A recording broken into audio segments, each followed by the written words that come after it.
जय हिंद दोस्तों, नमस्कार। स्वागत है आप सभी का आपके अपने प्लेटफॉर्म पर। आज हम सभी लोग एक बहुत ही इंपॉर्टेंट क्लास पढ़ने जा रहे हैं। जी हाँ, ध्यान में रखिएगा, बीपीएससी टीआरई 4.0 के लिए ये क्लास होने वाली है रामबाण, क्योंकि आज हम सभी लोग आईएनएम के मोस्ट इंपॉर्टेंट क्वेश्चन को देखने वाले हैं। और ये क्वेश्चन ऐसे क्वेश्चन है जो आपकी परीक्षाओं में बार बार पूछे जाते रहते हैं, तो इनको ध्यान से पढ़िएगा। आपके लिए बहुत ही इंपॉर्टेंट क्वेश्चन का ये कलेक्शन है। डेली मेरी क्लास सुबह 8 बजे होती है, तो सुबह 8 बजे जरूर से जरूर आप सभी लोग जुड़ें और क्लास में करेंट अफेयर और एसएसटी के बाकी पोर्शन कवर कराए जाते हैं। बहरहाल आज हम आईएनएम करने वाले हैं। तो मेरे दोस्तों, जितने भी लोग हमारे साथ जुड़े हुए सभी को एक बार से, आज चूंकि 26 ऑफ जनवरी है, गणतंत्र दिवस है, तो सभी को बधाई। हमारे देश को आज़ाद कराने में बहुत सारे लोगों का हाथ रहा है। उन्हीं में से एक सुंदर सपना रहा है एक बेहतर संविधान के लिए। तो बेहतर संविधान की स्थापना को मजबूती के साथ आगे बढ़ाते हुए उसके स्वीकारीकरण को आज ही मुख्य रूप दिया गया, जिसे हम 26 ऑफ जनवरी 1950 के रूप में जानते हैं। तो गणतंत्र मनाने के पीछे बहुत सारे कारण हैं। गणतंत्र का अर्थ होता है जिसका जो कॉन्स्टिट्यूशनल हेड है, जिस स्टेट का, जिस भी देश का, उसका कॉन्स्टिट्यूशनल हेड डायरेक्टली या इनडायरेक्टली जनता के द्वारा इलेक्ट किया जाता है। इसीलिए हम 26 ऑफ जनवरी को गणतंत्र दिवस मनाते हैं। ध्यान रखिएगा, इसी दिन हमारा संविधान पूरी तरीके से लागू हुआ था। और लिखा कब गया था, या यूं कहे कि बनकर तैयार कब हुआ था, तो 26 नवंबर 1949 को 1949 को बनकर तैयार हुआ था। चलिए शुरू करते हैं आज की क्लास। क्वेश्चन नंबर 1 देखिएगा। और आज आपको बता दूं, ना तो पोल होगा ना ही कमेंट पढ़ा जाएगा, ठीक है ना। लास्ट में जो भी आप सभी लोगों के क्वेश्चंस होंगे आप सभी लोग पूछ लीजिएगा ना, उनका जवाब दे दिया जाएगा, ठीक है। बस पहले हमें क्वेश्चन कर लेने हैं। क्वेश्चन आप देखिए और सभी लोग बताइए ये क्वेश्चन क्या कह रहा है। क्वेश्चन जरा ध्यान से देखिएगा। क्वेश्चन आपसे कह रहा है, क्रिप्स प्रस्तावों को किसने कहा कि यह आगे की तारीख का चेक है जिसका बैंक नष्ट होने वाला है। एक तरीके से इस क्वेश्चन को आप देखेंगे तो ये क्वेश्चन बड़ा डायनेमिक है। ये क्वेश्चन कंफ्यूजन भी क्रिएट करता है, याद में रखिएगा। किसने कहा कि आगे की तारीख का चेक है, जिसको हम बोले तो आउटडेटेड चेक बोला गया, ठीक है ना। आउटडेटेड चेक बोला गया। तो आउटडेटेड चेक किसके द्वारा बोला गया, सभी लोग बताइएगा। तो आउटडेटेड चेक में ऑप्शन नंबर ए हम लगाएंगे। बात किसकी की जा रही है, तो क्रिप्स प्रस्तावों की बात की जा रही है। बात किसकी की जा रही है, क्रिप्स प्रस्तावों की। तो क्रिप्स प्रस्ताव किसके अंतर्गत लाए गए, क्रिप्स मिशन के अंतर्गत लाए गए। और क्रिप्स मिशन कब आया, तो 1942 में आया, 1942 में आया। ध्यान में रखिएगा, क्रिप्स मिशन ने पहली बार ये कहा कि जो भारत का संविधान होगा उसको एक संविधान सभा द्वारा बनाया जाएगा, और ये संविधान सभा जो होगी वो भारतीयों से मिलकर बनी होगी। दूसरी बात इसने ये कहा था कि आजादी के बाद, ध्यान से समझिएगा, आजादी मतलब विश्व युद्ध के बाद, ध्यान समझिएगा, विश्व युद्ध के बाद, ब्रिटेन के लिए तो आजादी यही है, विश्व युद्ध के बाद ब्रिटेन क्या देगा भारत को, ब्रिटेन भारत को डोमेनियन स्टेटस का दर्जा देगा। क्या देगा, तो डोमेनियन स्टेटस का दर्जा देगा। इसको याद में रखिएगा, डोमेनियन स्टेटस का दर्जा देगा। ये बात समझ में आ गई, क्लियर है यहां तक मामला। अगले क्वेश्चन पर चला जाए। चल नेक्स्ट क्वेश्चन देखिएगा। दूसरा प्रश्न आपसे क्या कह रहा है, एक वर्ष में स्वराज का नारा गांधी जी ने कब दिया था। गांधी जी ने कब कहा कि 1 साल के भीतर आप सभी लोगों को मैं स्वराज दिला दूंगा। तो कब कहा गया, दांडी मार्च के समय कहा गया, असहयोग आंदोलन के समय, या सविनय अवज्ञा आंदोलन, या गोलमेज सम्मेलन।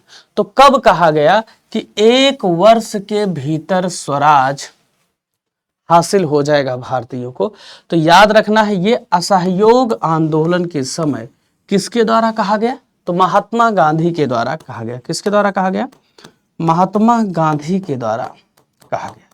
अब जरा बताइएगा सभी लोग कमेंट करके कि जो असहयोग आंदोलन था, ये आंदोलन कब स्टार्ट हुआ, तो 1 अगस्त 1920 को ये स्टार्ट हुआ। कब, 1 अगस्त 1920 को ये स्टार्ट हुआ। इसको ध्यान में रखिएगा।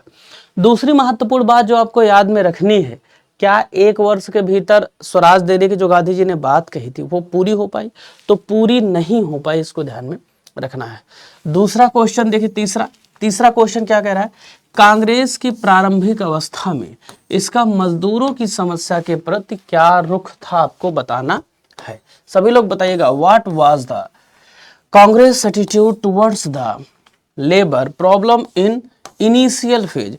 शुरुआती दिनों में कांग्रेस का क्या रुख था मजदूरों की समस्या के प्रति? उदासीनता का रुख था, ढीला डाला रुख था, क्रियात्मक सहयोग था या विरोधी रुख था? तो जैसे आप समझिएगा, कांग्रेस में जो स्टार्टिंग में लोग शामिल थे, कांग्रेस में जो शुरुआती लोग शामिल थे वो थे कौन? जो शुरुआती लोग शामिल थे वो थे कौन? तो वो सब इंजीनियर थे,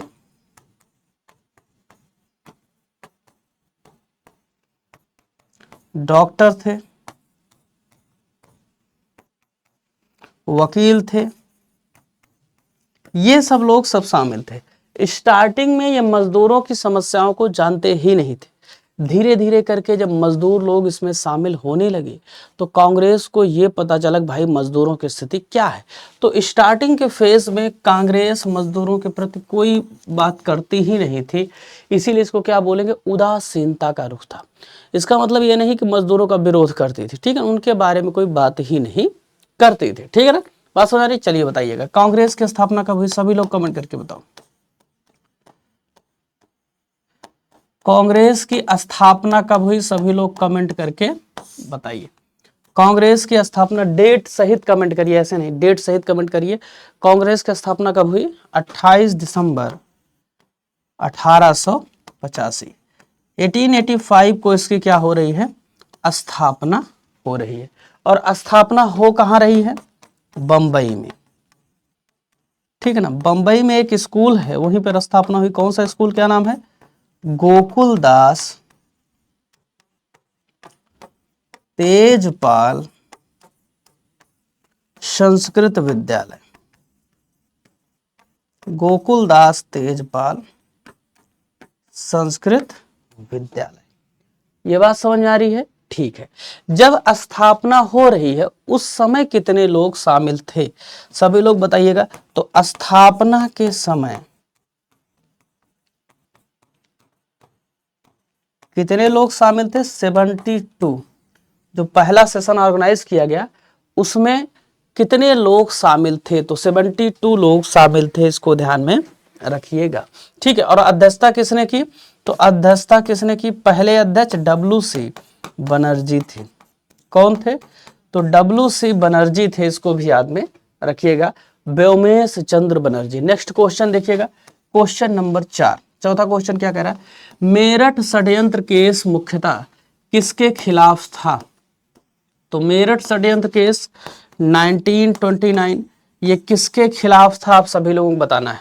नरमपंथी नेताओं के खिलाफ, गरमपंथी या क्रांतिकारी या मजदूर संगठन के नेताओं के खिलाफ? अब समझिएगा, ऐसे जो केसेस चलाए जाते थे, ये केसेस प्यारे साथियों, जैसे कोई भी षड्यंत्र केस आप देखेंगे तो उसमें होता क्या था कि लोगों को टारगेट करके पकड़ा जाता था और पकड़कर उनके ऊपर मुकदमा चलाया जाता था और उसमें लंबी लंबी सजाएं दी जाती थी।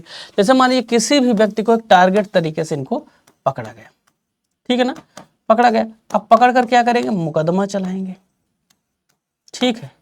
मुकदमा चला तो मुकदमे में क्या किया जाएगा? बड़ी बड़ी सजाएं,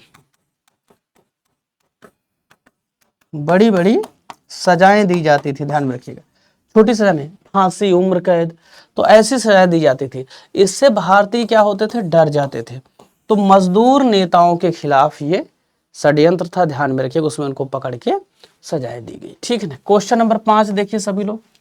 पांचवा क्वेश्चन क्या कह रहा है? होम रूल गृह शासन आंदोलन का उद्देश्य क्या था?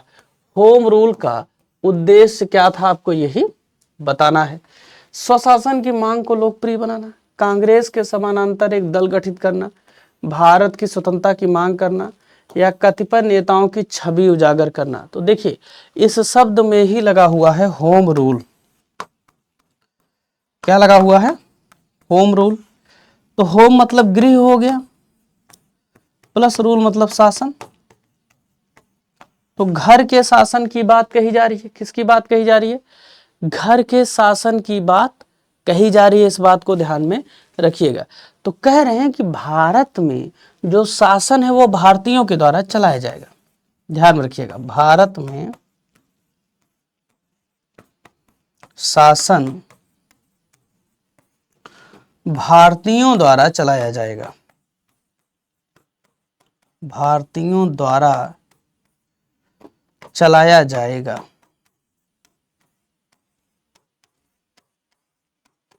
ठीक है, ये बात समझ आ रही? तो भारत में शासन भारतीयों के द्वारा चलाया जाएगा। अब यही बताइए, तो इसमें क्या था? स्वशासन की मांग को ही तो लोकप्रिय बना रहे हैं कि भाई हम अपना शासन खुद चलाएंगे। इसमें दो लोगों का नाम निकलकर सामने आता है। ये नाम कौन कौन सा है? तो एक का नाम है एनी बेसेंट,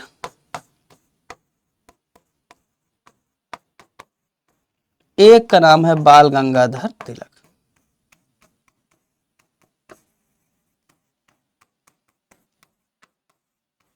ये बात समझ आ रही सबको? समझ आ रही ना बात? चलो बताओ मुझे, एनी बेसेंट के द्वारा दो प्रमुख अखबार कौन से थे, न्यूज़पेपर कौन से थे जो चलाए गए? दो इंपॉर्टेंट न्यूज़पेपर जो कि एनी बेसेंट के द्वारा चलाए गए, सभी लोग बताइएगा। उसे महत्वपूर्ण है कॉमनवेल्थ और न्यू इंडिया। इसको याद में रखिएगा, कॉमनवेल्थ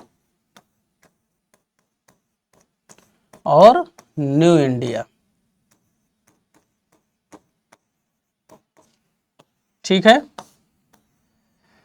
ये बात समझ आ रही है? नेक्स्ट क्वेश्चन देखिएगा, क्वेश्चन नंबर 6। कांग्रेस अधिवेशन जिसमें पूर्ण स्वतंत्रता का प्रस्ताव पारित किया गया था। चाहे पूर्ण स्वतंत्रता की बात कहें, चाहे पूर्ण स्वराज की बात कहें, ये प्रस्ताव किस अधिवेशन में और किसके द्वारा पारित किया गया था? कौन उस समय अध्यक्ष था? तो ये अधिवेशन हुआ 1929 में। 1929 में अधिवेशन कहाँ हो रहा है? तो अधिवेशन हो रहा है लाहौर में। कहाँ हो रहा है? लाहौर में। अध्यक्षता किसके द्वारा की जा रही है? बताओ सभी लोग, चलो बताओ। अध्यक्षता किसके द्वारा की जा रही है? तो अध्यक्षता की जा रही है जवाहरलाल नेहरू के द्वारा। किसके द्वारा? जवाहरलाल नेहरू के द्वारा अध्यक्षता की जा रही है। तो ऑप्शन नंबर डी क्या हो जाएगा? यहाँ पर राइट आंसर हो जाएगा। डी क्या हो जाएगा? राइट आंसर हो जाएगा। ये बात क्लियर हो गई? यहां तक मसला पूरा समझ में आ गया? नेक्स्ट देखिए, 7वां क्वेश्चन क्या कह रहे हैं? गांधी जी ने असहयोग आंदोलन को वापस क्यों लिया? कौन से ऐसे कारण थे कि गांधी जी के द्वारा असहयोग आंदोलन को वापस ले लिया गया? ब्रिटिश सरकार के साथ समझौता, या चौरी चौरा कांड, या कांग्रेस पार्टी का आदेश, या मुस्लिम लीग की इच्छा के कारण? क्या ऐसा कारण था कि गांधी जी ने असहयोग आंदोलन जो कि 1 अगस्त 1920 को स्टार्ट हुआ था, इसको इन्होंने वापस ले लिया? आपको बताना है। तो ये वापस कब लिया जा रहा है? वापस लिया जा रहा है क्योंकि 5 फरवरी 1922 को 1922 को एक घटना हो गई जिसे हम क्या बोलते हैं? चौरी चौरा कांड बोलते हैं। क्या बोलते हैं? चौरी चौरा कांड बोलते हैं। ठीक है ना? चौरी चौरा कांड बोलते हैं। ध्यान समझिएगा, इसी चौरी चौरा कांड, इसमें हुआ क्या था कि असहयोग आंदोलन में ये होता था कि लोग जो है प्रभात फेरी निकालते, सुबह सुबह उठ के जो है झंडा लेके जाते थे। तो वही पुलिस चौकी है, चौरी चौरा एक गांव था गोरखपुर में, उत्तर प्रदेश का एक जिला है। तो लोग जा रहे थे, उनकी कुछ बातें कहनी हो गई पुलिस कर्मियों से, भीड़ गुस्सा हो गई। भीड़ गुस्सा हो गई, पुलिस चौकी में घुस गई। पुलिस चौकी में घुस गई तो 22 पुलिस कर्मियों को उन्होंने एक कमरे में बंद करके आग लगा दिया। और जब ये घटना गांधी जी को पता चली तो गांधी जी कहे, ये तो यार बहुत बुरा हुआ भाई, हमारे यहाँ ऐसा नहीं होना चाहिए। तो गांधी जी ने क्या किया? तुरंत उसी समय इसको खत्म करने की बात कही। इसको ध्यान रखिएगा, तुरंत के तुरंत, कि ये आंदोलन वापस लिया जाएगा। ठीक है, नेक्स्ट क्वेश्चन देखिए, क्वेश्चन नंबर 8। भारत छोड़ो का प्रस्ताव कांग्रेस ने अपने किस स्थान पर हुए अधिवेशन में पारित किया था? अब देखो, भारत छोड़ो आंदोलन भारत छोड़ो आंदोलन, क्विट इंडिया मूवमेंट। तो क्विट इंडिया मूवमेंट ये कब स्टार्ट हो रहा है? ये स्टार्ट हो रहा है प्यारे साथियों, देखिएगा 8 अगस्त 1942 को। ठीक है, 8 अगस्त 1942 को स्टार्ट हुआ। ठीक है, बंबई अधिवेशन में इसको पास किया गया था, इस बात को ध्यान में रखिएगा। ठीक है, ये बात समझ में आ रही है आपको? इतना मसला क्लियर हो गया यहां तक?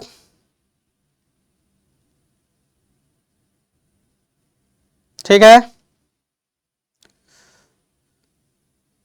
चलो अब आगे बढ़ा जाए। एक बार जरा मुझे सभी लोग बताइएगा यहां तक क्लियर है? चलो देखिएगा, तो 8 अगस्त 1942 को भारत छोड़ो आंदोलन स्टार्ट किया गया। इसी में एक नारा दिया गया था जिसका नाम था करो या मरो। कौन सा नारा दिया गया? करो या मरो, डू आर डाई। तो डू आर डाई या करो या मरो का जो नारा दिया गया, ये किसके द्वारा दिया गया आपको ये बताना है। तो इस नारे में दो लोग हैं, एक तो यूसुफ मेहर अली हैं, यूसुफ मेहर अली, ये कौन है? इन्होंने लिखा था इस नारे को। इस नारे को लिखा किसने? तो यूसुफ मेहर अली ने लिखा।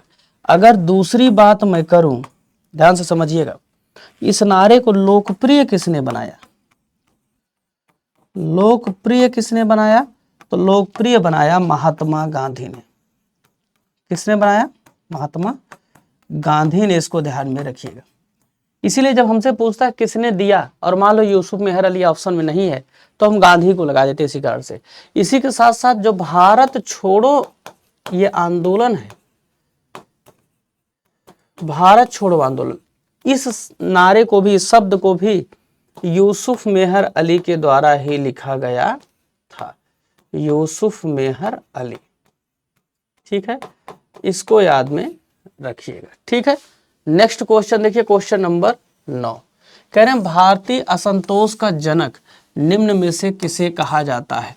कौन ऐसा है जो भारतीय असंतोष के जनक के नाम से जाना जाता है? तो भारतीय असंतोष का जनक किसको कहा जाता है? बाल गंगाधर तिलक को कहा जाता है। ठीक है ना। अब यहीं पर दो चीज और देखिएगा, भारतीय असंतोष का जनक जो है, भारतीय असंतोष का जनक अगर कोई संस्था पूछे, संस्था अगर कोई पूछे, संस्था पूछे तो, या ऑप्शन इस तरीके से बनाएगा तो उसमें लगाना है आर्य समाज। क्या लगाना है? आर्य समाज लगाना है। इसको ध्यान में रखिएगा। ये कहा किसने? तो वैलेंटाइन सिरोल ने, वैलेंटाइन सिरोल ने एक किताब लिखी थी, इंडियन अनरेस्ट। इंडियन अनरेस्ट नामक इन्होंने एक किताब लिखी, और इसी किताब में इस बात को कहा है। इन्हीं के खिलाफ मुकदमा करने के लिए तिलक जो है लंदन चले गए।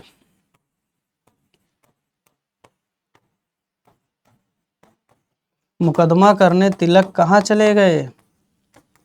लंदन। कहे तुम ऐसे कहे कैसे हमको। नेक्स्ट क्वेश्चन देखिएगा, कह रहे हैं निम्नलिखित राजपूत राज्यों में से कौन संधि के द्वारा ब्रिटिश राजनीतिक प्रभाव में आया?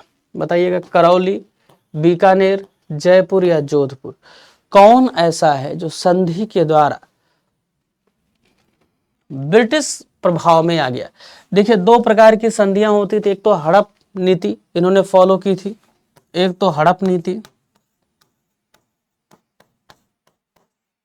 किसके द्वारा लाई गई हड़प नीति, और एक सहायक संधि।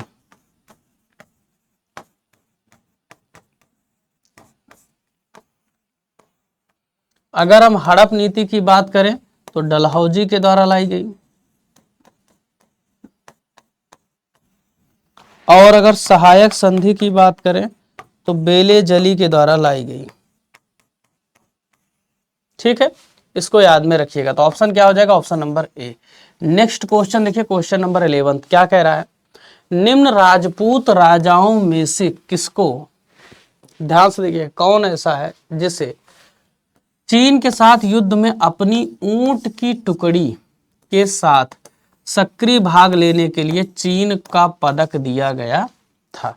अलवर, बीकानेर, जोधपुर या उदयपुर, कहाँ का वो राजा था आपको बताना है, इसका आपको आंसर करना है। बताइएगा कौन ऐसा है जिसको भाग लेने के लिए पदक से सम्मानित किया गया था, सभी लोग बताइएगा।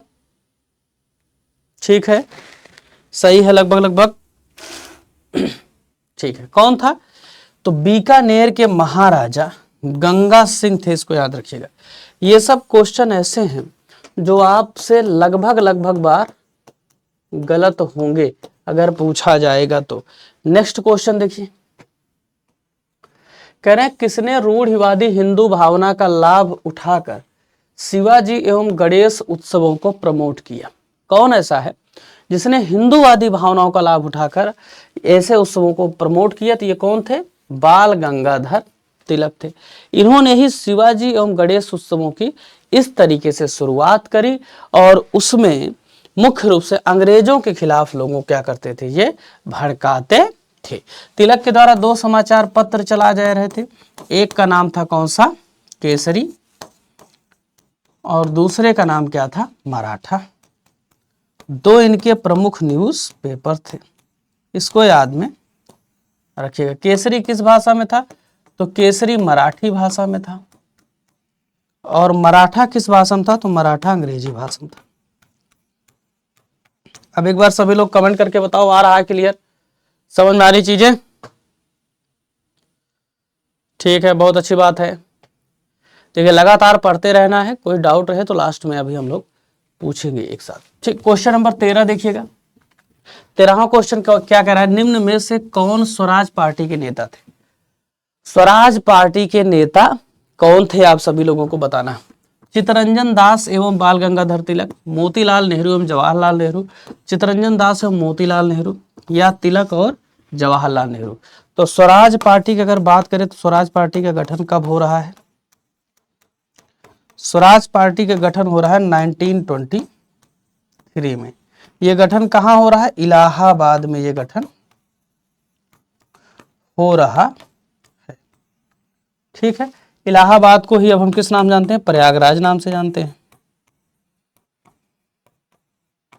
ठीक है, इसको याद में। इसमें 2 लोग शामिल थे, कौन कौन, एक तो चित्तरंजन दास और दूसरा मोतीलाल नेहरू, ये जवाहरलाल नेहरू के पिताजी थे, इसको ध्यान में रखिएगा। ठीक है, यहां तक बात सबको समझ में आ गई है, बताओ जरा मुझे, सभी लोग एक बार कमेंट करके बताओ।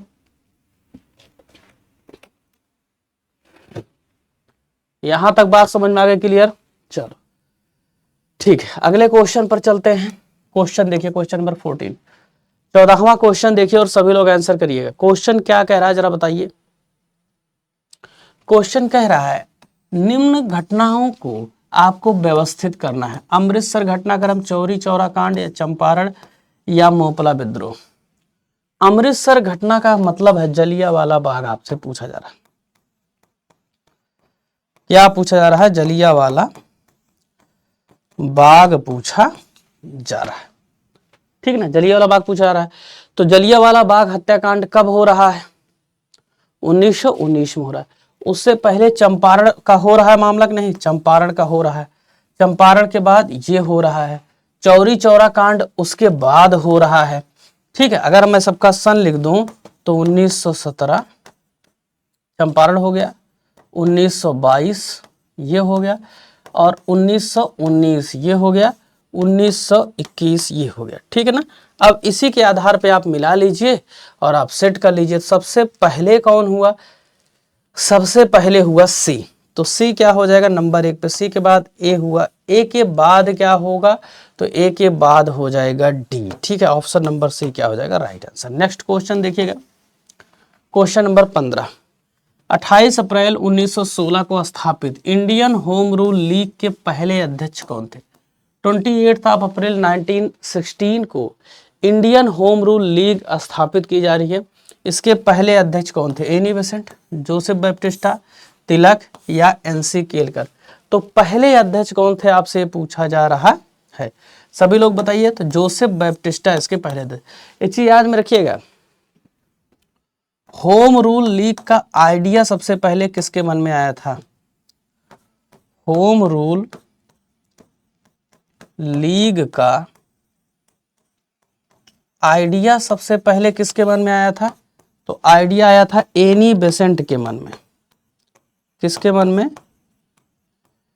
एनी बेसेंट के मन में, ठीक है ना। एग्जीक्यूट किसने किया? एग्जीक्यूट किसने किया? सबसे पहले तिलक ने एग्जीक्यूट कर दिया। ध्यान में रखिएगा, कई बार ऐसा होता है कि हम कुछ सोचते रहते हैं, सामने वाला कर देता है, वैसे ही काम तिलक ने किया था। तो तिलक ने इसको पहले एग्जीक्यूट कर दिया था। क्वेश्चन नंबर 16 देखिएगा, काकोरी षड्यंत्र कांड का मुख्य अभियुक्त कौन था? बताइए, काकोरी षड्यंत्र कांड जो था उसका मुख्य अभियुक्त कौन था? बटुकेश्वर दत्त, भगत सिंह, चंद्रशेखर आजाद या राम प्रसाद बिस्मिल? तो काकोरी कांड कब हो रहा है? काकोरी कांड कब हो रहा है सभी लोग बताइएगा, बताओ तेजी के साथ। तो काकोरी कांड 9 अगस्त 1925 को हो रहा है, ठीक है, यही तो डेट है, 9 अगस्त 1925 को काकोरी कांड हो रहा है। काकोरी है क्या? एक रेलवे स्टेशन है। काकोरी कांड का नया नाम, इसका नाम बदल दिया गया है उत्तर प्रदेश सरकार के द्वारा। इसका नाम रख दिया गया काकोरी एक्शन। क्या रख दिया गया है? काकोरी एक्शन रख दिया गया। इसको ध्यान में रखिएगा, ये लखनऊ के पास एक स्टेशन है काकोरी, ध्यान में रखिएगा, लखनऊ के पास स्टेशन है, इसको याद में रखिएगा। वहीं पर क्या किया गया था? एक ट्रेन को लूटा गया था। तो इसमें मुख्य रूप से शामिल तो कई लोग थे, लेकिन राम प्रसाद बिस्मिल को इसमें फांसी दे दी गई थी। किसको किसको फांसी दी गई थी? राम प्रसाद बिस्मिल, राम प्रसाद बिस्मिल, ठीक है, इनको गोरखपुर में फांसी दी गई, ठीक है। उसके बाद अगर आप देखेंगे तो रोशन सिंह,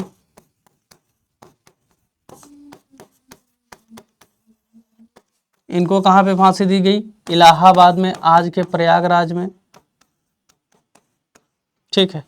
उसके बाद अगर आप देखोगे तो 2 और महत्वपूर्ण लोग बचे हैं। एक का नाम है राजेंद्र लाहिड़ी,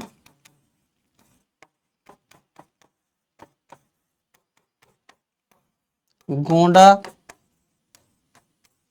ठीक है। उसके बाद अगर देखोगे अशफाक उल्ला खान,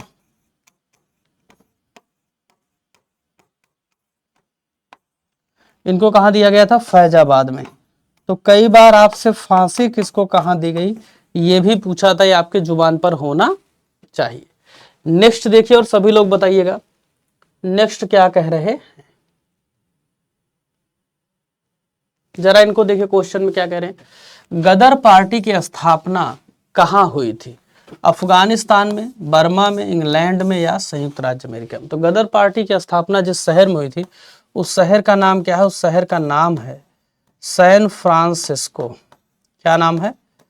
सैन फ्रांसिस्को इसका नाम है, ठीक है। ये कहां पर स्थित है? तो उत्तरी अमेरिका महाद्वीप में स्थित है। कहां पर?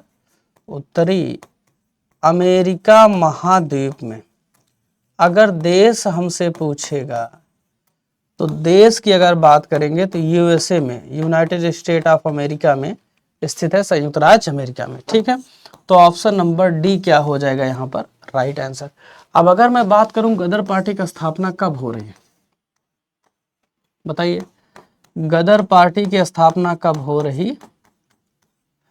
सभी लोग बताओ। तो 1913 में इसको एस्टेब्लिश किया जा रहा है, इसको याद में रखिएगा, ठीक है ना। गदर पार्टी मुख्य रूप से 2 लोग शामिल हैं, है तो कई लोग शामिल, 3 लोगों को आप याद कर लीजिएगा। एक तो लाला हरदयाल,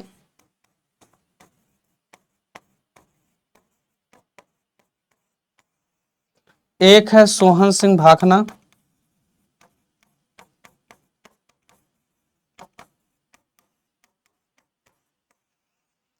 और एक है प्यारे साथियों, याद में रखिएगा, करतार सिंह सराभा। कौन है? करतार सिंह सराभा, इसको याद में रखिएगा। ठीक, ये बात समझ आ गई। नेक्स्ट देखिएगा क्वेश्चन नंबर 18 देखिए, सभी लोग बताइए 18वां क्वेश्चन क्या कह रहा है। 18वां क्वेश्चन देखिए, सुभाष चंद्र बोस के इस्तीफा देने के पश्चात इंडियन नेशनल कांग्रेस का अध्यक्ष कौन बना? आपको बताना है। सुभाष चंद्र बोस ने जब इस्तीफा दे दिया तो इंडियन नेशनल कांग्रेस का कौन अध्यक्ष बना? इसी को हम 1939 के 1939 ईस्वी के त्रिपुरी संकट के नाम से जानते हैं। इसमें क्या था, दो उम्मीदवार बनते हैं, एक तो सुभाष चंद्र बोस,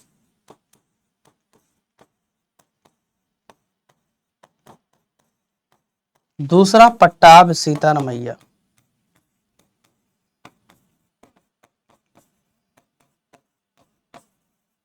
ठीक है, ये दो लोग क्या बनते हैं? उम्मीदवार। इसमें क्या होता है, सुभाष चंद्र बोस चुनाव जीत जाते हैं, पट्टाभ सीतारमैया चुनाव हार जाते हैं।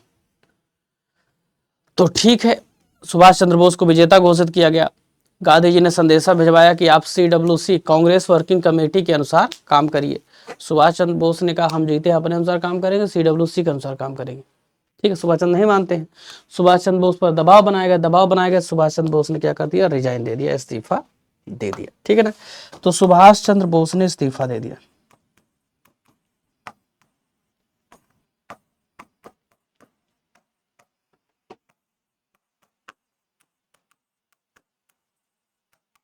इस्तीफा दे दिया, और इस्तीफा दे के इन्होंने क्या किया, 1939 में फॉरवर्ड ब्लॉक का गठन किया। ये टीआरई का क्वेश्चन है, फॉरवर्ड ब्लॉक का गठन किया। ठीक, अब इन्होंने इस्तीफा दे दिया तो अध्यक्ष कौन बनेगा? ये मत सोचिए ये बनेगी, ये नहीं बनी। कौन बना अध्यक्ष? राजेंद्र प्रसाद बनाए गए अध्यक्ष। कौन बनाया गया अध्यक्ष? तो राजेंद्र प्रसाद को अध्यक्ष बना दिया गया। इतनी बात सेट हो गई। क्वेश्चन नंबर 19 देखिएगा, 19वां क्वेश्चन देखिए, कांग्रेस के एकमात्र प्रतिनिधि की हैसियत से गांधी जी ने निम्न में से किस एक अधिवेशन में उपस्थित हुए? आपको बताना है कांग्रेस के एकमात्र प्रतिनिधि के रूप में। ध्यान रखिएगा 3 गोलमेज सम्मेलन हुए मुख्य रूप से, 3 गोलमेज सम्मेलन हुए। ठीक है, ये जो 3 गोलमेज सम्मेलन हुए, ध्यान में रखना, इन 3 गोलमेज सम्मेलनों में से सिर्फ दूसरे गोलमेज सम्मेलन में ही कांग्रेस ने पार्टिसिपेट किया था। दूसरे गोलमेज सम्मेलन में कांग्रेस शामिल हुई थी, और कांग्रेस के रूप में, कांग्रेस की तरफ से कौन शामिल हुआ? तो गांधी जी शामिल हुए थे। तो द्वितीय गोलमेज सम्मेलन हम बोल सकते हैं। ठीक है, ये बात समझ में आ गई, क्लियर हो गया बात। तो दूसरे गोलमेज सम्मेलन में गांधी जी पार्टिसिपेट किए थे, इसको याद में रखिएगा। ठीक है, तो तेज बहादुर सप्रू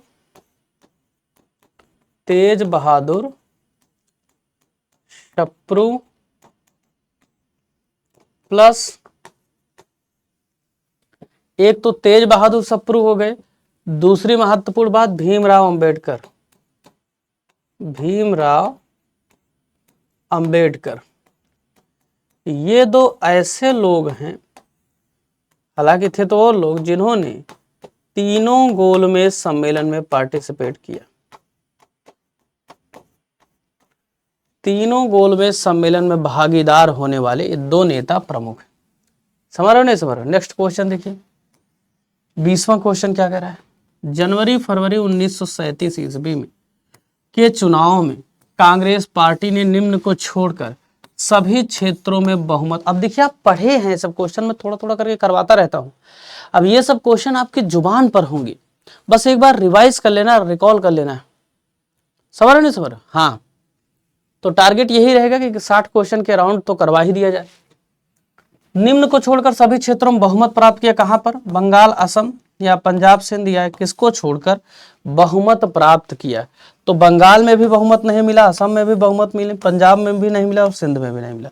यही याद में रखिएगा, इनको बहुमत नहीं मिला। ध्यान में रखिएगा 1937 के चुनाव, 1937 के जो चुनाव हुए, चुनाव 1935 एक्ट के तहत हुए थे। ध्यान में रखिएगा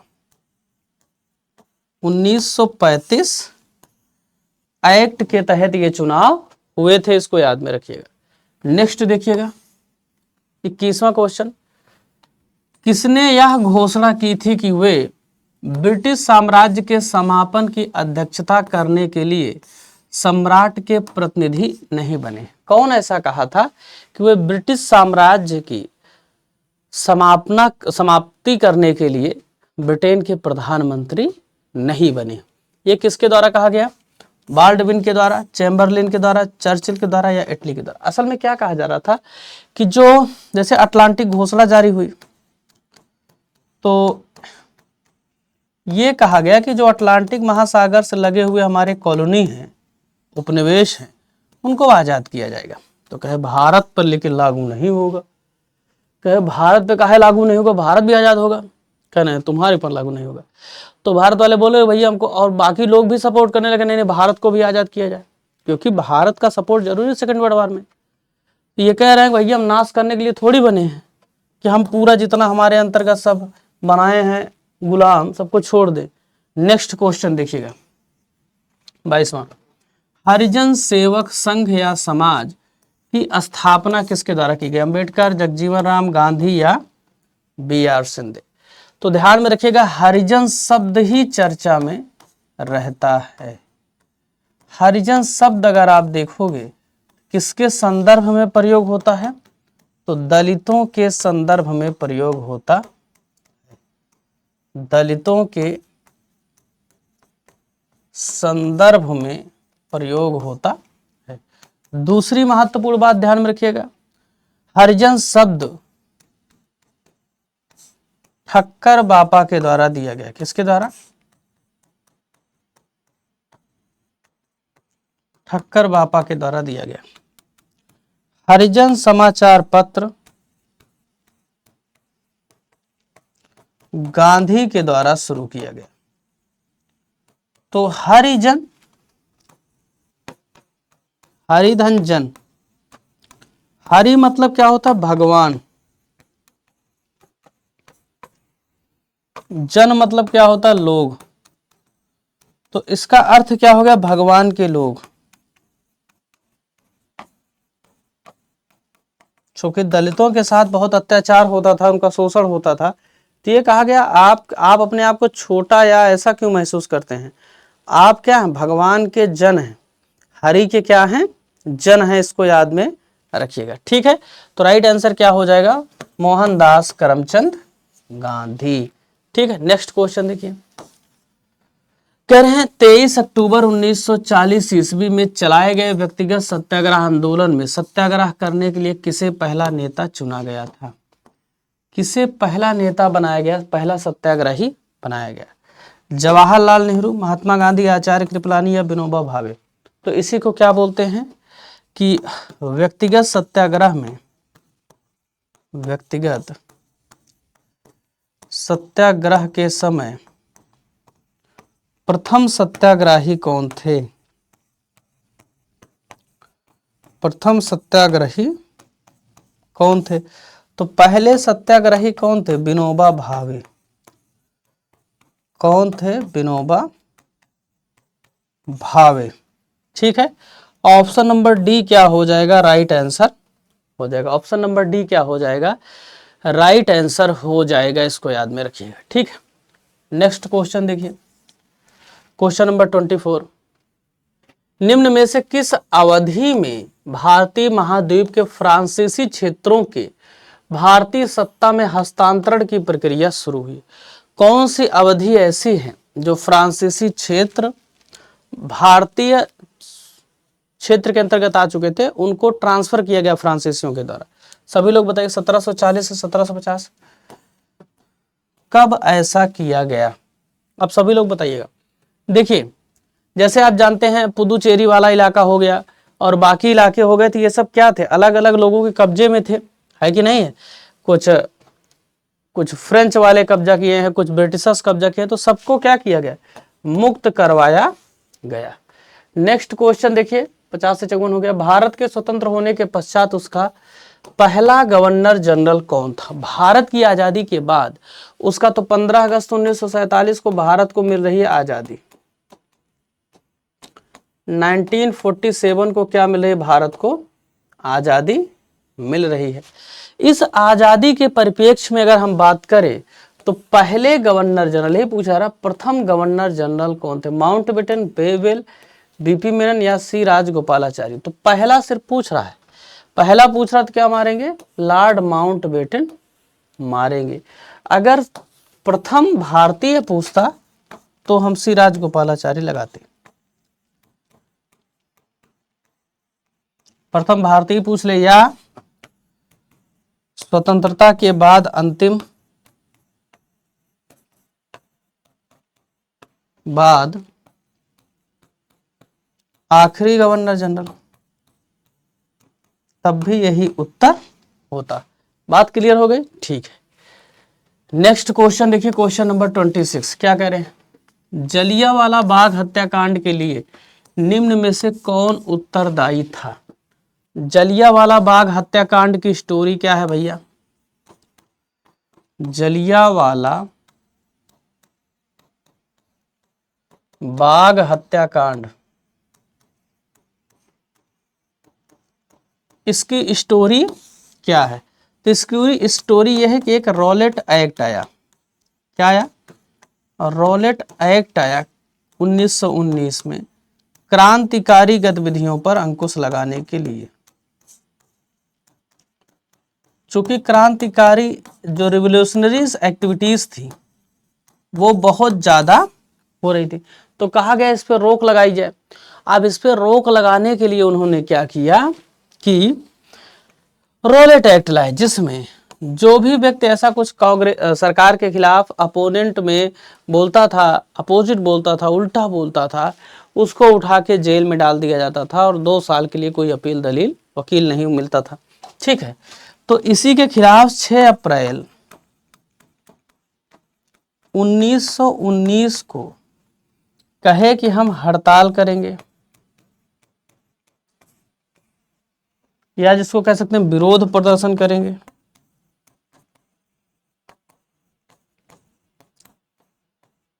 ठीक है, ठीक है। 9 अप्रैल 1919 को इनके 2 नेता थे, क्या नाम था जरा कमेंट करना, सैफुद्दीन किचलू, सैफुद्दीन किचलू एवं सतपाल चौधरी, सतपाल चौधरी। इनको क्या किया गया, इनको गिरफ्तार कर लिया गया। इन दोनों को क्या कर लिया गया, गिरफ्तार कर लिया गया। ठीक है ना, इनको गिरफ्तार कर लिया गया। अब इनको जब गिरफ्तार कर लिया गया तो आंदोलन बहुत उग्र हो गया और 13 अप्रैल 1919 को सब लोग जलियांवाला में स्थित एक बाग थी, जलियांवाला बाग जिसको कहा जाता था अमृतसर में, वहीं पर स्थित हुए। भाई आगे की कार्रवाई क्या होगी, तो यहीं पर 2 लोग थे, ध्यान में रखिएगा। एक तो यहाँ पे नाम आता माइकल ओ डायर का।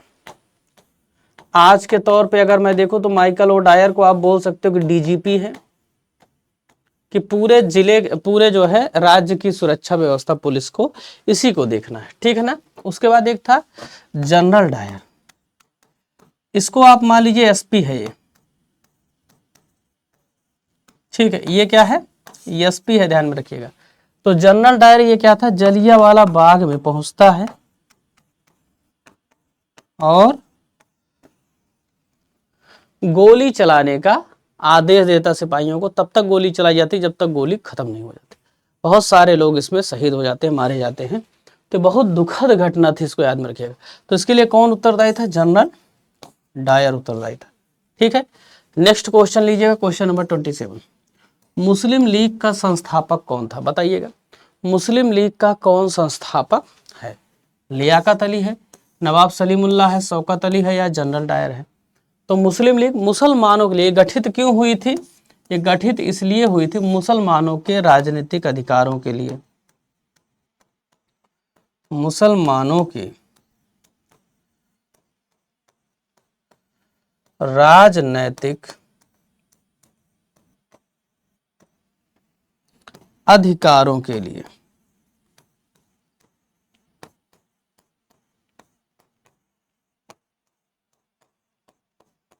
ठीक है, 1906 में ढाका में इसकी स्थापना हो रही है। किसके द्वारा? तो नवाब सलीमुल्लाह के द्वारा। ऑप्शन नंबर बी क्या हो जाएगा? Right answer. ये सब खूब पूछे जाने वाले क्वेश्चन, इसको ध्यान, खूब पूछा था, बहुत ज्यादा पूछा जाता है। क्वेश्चन नंबर 28 देखिएगा, क्या करें? साइमन कमीशन भारत में किस उद्देश्य से आया था? ध्यान में रखिएगा, साइमन कमीशन का गठन कब हो रहा है? 1927 में हो रहा है। आया कब, ये पहुंचा कब? 1928 में। ठीक है, तो साइमन कमीशन किस उद्देश्य से आ रहा? सरकारी नौकरी से जुड़ी नई नीतियों की संस्तुति के लिए, भारत में राजनीतिक दशा का नवीन निरीक्षण करने के लिए, सांप्रदायिक समस्या का हल निकालने के लिए, अंग्रेजों द्वारा भारत में एक उत्तरदायी सरकार के गठन को की अवधारणा को के लिए। तो किसके लिए आया था? साइमन कमीशन बेसिकली 1919 का जो एक्ट है, 1919 का एक्ट है, इस एक्ट में कहा गया था कि हम प्रत्येक 10 साल पे क्या करेंगे? रिव्यू करेंगे चीजों को कि क्या कैसे व्यवस्था चल रही है। ठीक है, क्या कैसे व्यवस्था चल रही है। तो कहे ठीक है भैया, व्यवस्था को रिव्यू करो। तो उसी व्यवस्था को रिव्यू करने के लिए आया था, व्यवस्था को रिव्यू करने के लिए आया था। तो हम ये कह सकते हैं कि भारत में राजनीतिक दशा का नवीन निरीक्षण करने के लिए आया था। उत्तरदायी सरकार थोड़ी ये देना चाहता था। नेक्स्ट क्वेश्चन देखिए, क्वेश्चन नंबर 29। कांग्रेस द्वारा असहयोग आंदोलन के प्रस्ताव को सर्वप्रथम 1920 में किस स्थान पर स्वीकार किया गया था? अब इसका मतलब है जो असहयोग आंदोलन चलाने की बात कही गई थी, किस अधिवेशन में पास हुआ था? तो कलकत्ता में, नागपुर में, बनारस में या गया में? असहयोग आंदोलन के बारे में सभी लोग लिखना शुरू कर दीजिए। असहयोग आंदोलन, अभी कुछ लोग सो रहे हैं, धीरे धीरे उठ के आएंगे, वो कहें भैया आज 26 जनवरी है, आज लड्डू वड्डू खा के जाएंगे। अभी उठबे नहीं करेंगे, कसम खा लिए हैं, और ऊपर से संडे है, तो कहे आज तो भैया संडे, आज हम बिल्कुल नहीं पढ़ेंगे।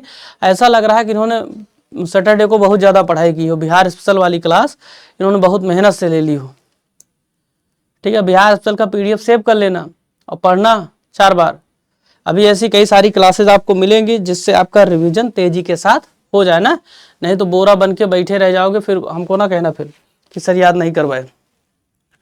ठीक ठीक है, नहीं ठीक है। तो असहयोग आंदोलन के बारे में कमेंट करना शुरू कर दो। 1 अगस्त 1900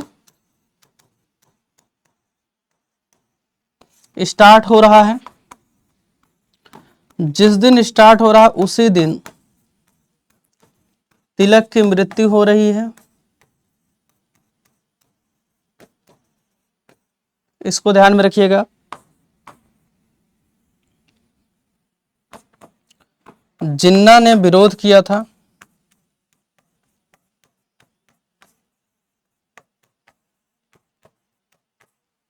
ठीक है, ये बात क्लियर हो गई। ऑप्शन नंबर ए क्या हो जाएगा? Right answer. तो असहयोग आंदोलन को किस अधिवेशन में पास किया गया था? असहयोग आंदोलन को कलकत्ता में। नेक्स्ट क्वेश्चन देखिए, महात्मा गांधी ने दांडी मार्च प्रारंभ किया। खूब क्वेश्चन यहाँ झोला भर भर के पूछा था। दांडी मार्च बताइए। पूर्ण स्वराज की प्राप्ति के लिए, निजी शासन के लिए, नमक कानून के लिए, सरकार को अपना बल एवं पराक्रम दिखाने के लिए। ये क्वेश्चन मैंने बताया है कि आपको ये याद रखिएगा, बहुत ही ज्यादा इंपॉर्टेंट क्वेश्चन, क्योंकि ये जब पूछा जाए गलत हो जाएगा। दांडी को क्यों शुरू किया गया था? पूर्ण स्वराज की प्राप्ति के लिए, इसको याद में रखिएगा। और दांडी मार्च बेसिकली था क्या? दांडी मार्च को ही क्या बोला जाता है? नमक सत्याग्रह भी बोला जाता है। नमक सत्याग्रह भी इसको बोला जाता है। कब शुरू हुआ? तो 12 मार्च 1930 को। 1930 को शुरू हुआ। गांधी जी चलना शुरू करते हैं और 6 अप्रैल 1930 को गांधी कहाँ पहुंच जाते हैं? दांडी पहुंच जाते हैं। इसमें हुआ क्या था, गांधी साबरमती से चलना स्टार्ट किए थे अपने आश्रम से, और गांधी कहाँ जाना चाहते थे, कहाँ पहुंचे थे? दांडी। ठीक है ना। इनके साथ कितने लोग थे? साथ में इनके 78 अनुयायी थे। धीरे धीरे करके ये संख्या 50,000 हो गई थी। धीरे धीरे करके संख्या कितनी हो गई? 50,000 हो गई। लेकिन जब स्टार्ट किए थे तो 78 लोग ही थे। ठीक है। 24 दिन पैदल चले थे। 24 दिन पैदल चले और 241 मील की यात्रा इन्होंने तय की। ये भी पूछा जाता है। तो ये पूरी इंफॉर्मेशन ध्यान रखिएगा। 6 अप्रैल को 5 को ही पहुंच जाते हैं, शाम को 6 को सुबह उठते हैं, नहाते वाते पूजा वूजा करते हैं और उसके बाद जाते हैं, मुट्ठी भर नमक उठाते हैं, बना देते, कहीं ले जाओ तुम्हारा कानून टूट गया। बस ये था, एक सिंबॉलिक था और कुछ नहीं। ठीक है। क्वेश्चन नंबर 31 देखिएगा। भारत के लिए संवैधानिक सभा का विचार सबसे पहले किसमें रखा गया था? ये क्वेश्चन मोस्ट इंपॉर्टेंट है, ध्यान में रखिएगा। भारत के लिए अगर बात किया जाए संविधान सभा का विचार सबसे पहले कब रखा, जरा देखो थॉट कब आया माइंड में। तो 1942 के एक्ट में, वेबल प्लान में, क्रिप्स मिशन में, या कैबिनेट मिशन प्लान में? बहुत अच्छी बात है। यहां पे 3 चीजें आपको बताऊंगा जो आपके लिए मोस्ट इंपॉर्टेंट है, ध्यान में रखिएगा। 3 चीजें आपको बताऊंगा जो आपके लिए मोस्ट इंपॉर्टेंट है, इसको याद में रखिएगा। तो संविधान सभा का सबसे पहले विचार जो रखा गया वो क्रिप्स मिशन के अंतर्गत रखा गया, इसको ध्यान में रखिएगा। ठीक है ना, ध्यान रखिएगा। और कैबिनेट मिशन के अंतर्गत संविधान सभा का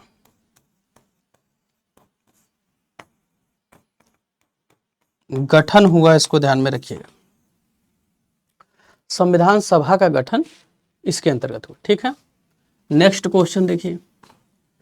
भारत छोड़ो का प्रस्ताव पारित हुआ, कब पारित हुआ? भारत छोड़ो अभी हमने पढ़ा था तो 1920, 30 में। अब जब ना पढ़े रहे तो ये सब क्वेश्चन क्या है? पहाड़ है, और जब पढ़े रहो तो आ जाएगा। इसी के अंतर्गत क्या किया गया था? भारत छोड़ो के समानांतर सरकार का गठन किया गया था। समानांतर सरकारों का गठन, ये भी कई बार पूछा गया है, किस आंदोलन के अंतर्गत गठन किया गया था? ठीक है। 3 जगह पे सरकारों का गठन किया गया था। ठीक है। महाराष्ट्र में, बंगाल में और साथ ही साथ यूपी में। ठीक है ना। इसको याद रखिएगा। बलिया में चित्तू पांडे के द्वारा यह सरकार बनाई गई थी, चित्तू पांडे द्वारा। ठीक है ना। सतारा में यहाँ पे बनाई गई थी। नेक्स्ट क्वेश्चन लीजिएगा, क्वेश्चन नंबर 33। खिलाफत आंदोलन का संबंध किससे था? जो खिलाफत आंदोलन चला, ये खिलाफत आंदोलन किससे संबंधित था? सभी लोग बताइएगा। मोहम्मद अली जिन्ना और मुंडकवाल, मोहम्मद अमीन और मोहम्मद अली, लियाकत अली खान एवं जाकिर हुसैन, या मोहम्मद अली के द्वारा? तो खिलाफत आंदोलन था क्या? एक पद होता है, पहले होता था खलीफा का पद। ठीक है। खलीफा का पद होता था। तो हजरत मोहम्मद साहब के जाने के बाद धरती से कहा जाता है खलीफा का पद सबसे पावरफुल पद माना जाता था। इसी की बातों को सारे लोग फॉलो करते थे। ठीक है। मतलब एक तरीके से कह सकते हैं कि इसको बहुत पवित्र पद माना जाता था। तो अंग्रेजों ने क्या किया? इसके साथ बदसलूकी करना शुरू कर दी। ड्यूरिंग फर्स्ट वर्ल्ड वार अंग्रेजों ने यह कहा दुनिया भर के मुसलमान, भारत के और दुनिया भर के मुसलमान हमारा सपोर्ट करें, लड़ाई हमारे साथ शामिल हो, तो हम क्या करेंगे? खलीफा के साथ कोई इधर उधर की चीज नहीं करेंगे और उसको जो है उसके राज्य को छीनेंगे नहीं। सब मुसलमान कहे ठीक है भैया, सबने मदद की। लेकिन अंग्रेज कहाँ ऐसा करने वाले? तो अंग्रेजों ने ऐसा किया नहीं। तो अंग्रेजों के खिलाफ इन्होंने खिलाफत आंदोलन चलाया भारत में, भारत के मुसलमानों। ठीक है। मुद्दा आगे बढ़ता गया, बढ़ता गया। 1924 का वक्त आता है। 1924 में तुर्की का शासक था जिसका नाम था कमाल पाशा। क्या नाम था? कमाल पाशा। इसके द्वारा क्या किया गया? खलीफा का पद ही समाप्त कर दिया गया। खलीफा का पद समाप्त कर दिया गया। अब न रहेगा बांस न बजेगी बांसुरी। जब खलीफा का पद ही खत्म तो आंदोलन अपने आप समाप्त हो गया। भाई बचाओगे किसको? जब वहां का आदमी खुद ही, ये तुर्की में ही बैठता था, ध्यान रखिएगा, और ये बहुत पावरफुल था। अगला क्वेश्चन देखिए, question number 34। My experiment with truth का लेखक कौन है आपको बताना है। इसी को हिंदी में क्या बोलते हैं? सत्य के साथ मेरे प्रयोग। सत्य के साथ मेरे प्रयोग। यह किताब किसके द्वारा लिखी गई है? यह किताब लिखी गई है महात्मा गांधी के द्वारा। ठीक ना? किसके द्वारा लिखी गई है? महात्मा गांधी के द्वारा ये लिखी हुई किताब है। किताब और इनके द्वारा लिखी गई हिंद स्वराज। जो आपसे पूछता है, ठीक है। नेक्स्ट क्वेश्चन देखिए, 35वां क्वेश्चन क्या कह रहे हैं? भारत में पृथक स्वतंत्र मुस्लिम राज्य के विचार को ध्वनित किसने किया? ध्यान से क्वेश्चन देखिएगा। अलग, पृथक मान से अलग, स्वतंत्र मुस्लिम राज्य, इसको आप कह सकते हैं मुसलमानों के लिए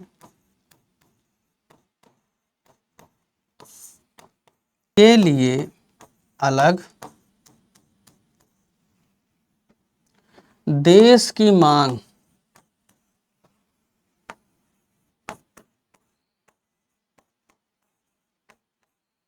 सबसे पहले किसके द्वारा की गई? मुसलमानों के लिए अलग देश की मांग। सभी लोग बताइएगा। तो मुसलमानों के लिए अलग देश की मांग जो सबसे पहले की गई, वो मांग किसके द्वारा की गई? मोहम्मद इकबाल के द्वारा। किसके द्वारा? मोहम्मद इकबाल के द्वारा। ऑप्शन में है ऑप्शन नंबर सी। एक ऑप्शन इसमें आता है चौधरी रहमत अली। चौधरी रहमत अली ने क्या किया था? इसने कहा था कि वो जो देश बनाया जाएगा उसका नाम क्या होगा? पाकिस्तान। तो अगर आपसे पूछा जाए मुसलमानों के लिए पाकिस्तान शब्द किसने दिया, तो पाकिस्तान शब्द दिया गया चौधरी रहमत अली के द्वारा। चाहे चौधरी रहमत अली लिखा जाए या सिर्फ अगर रहमत अली भी लिखता है तब भी आपका ये सही हो जाएगा। नेक्स्ट क्वेश्चन देखिएगा, कह रहे हैं 1930 ईस्वी में सविनय अवज्ञा आंदोलन किस उद्देश्य से प्रारंभ किया गया था? 1930 में सविनय अवज्ञा आंदोलन किस उद्देश्य से? अभी देखो ये क्वेश्चन हमने क्या करवाया था आपको, वही क्वेश्चन घुमा के पूछ रहा है। निजी शासन के लिए पूर्ण स्वराज, ब्रिटिश सरकार के प्रति असहयोग, या हिंदू मुस्लिम एकता। क्यों इसको स्टार्ट किया गया था? आप सभी लोग बताना है, बताइए। तो सविनय अवज्ञा आंदोलन किस लिए स्टार्ट किया गया था?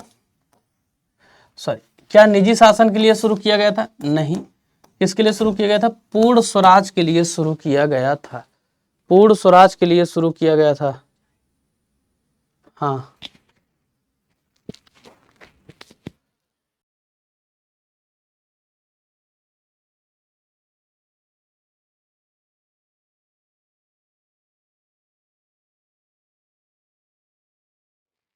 ठीक है, ये बात समझ आ गई। तो किसकी बात की गई थी? पूर्ण स्वराज की बात कही गई थी। नेक्स्ट क्वेश्चन देखिएगा, गदर पार्टी का संगठनकर्ता कौन है? CR दास, BD सावरकर, चंद्रशेखर आजाद या लाला हरदयाल।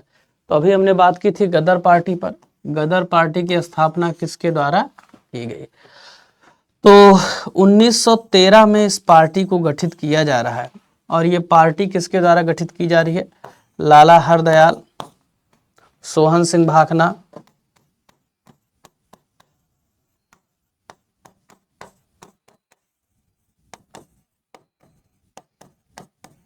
और साथ ही साथ करतार सिंह सराभा। सोहन सिंह पाठक भी इसी में शामिल थे, बहुत सारे लोग इसमें शामिल थे। नेक्स्ट क्वेश्चन लिखिएगा, 38 क्वेश्चन, भारत किस वर्ष गणतंत्र बना? यहाँ पे शब्द क्या यूज किया गया है? गणतंत्र मीन्स रिपब्लिक। तो रिपब्लिक क्या है भाई साहब? गणतंत्र क्या है? रिपब्लिक या गणतंत्र का मतलब क्या होता है? कि जो कॉन्स्टिट्यूशनल हेड है,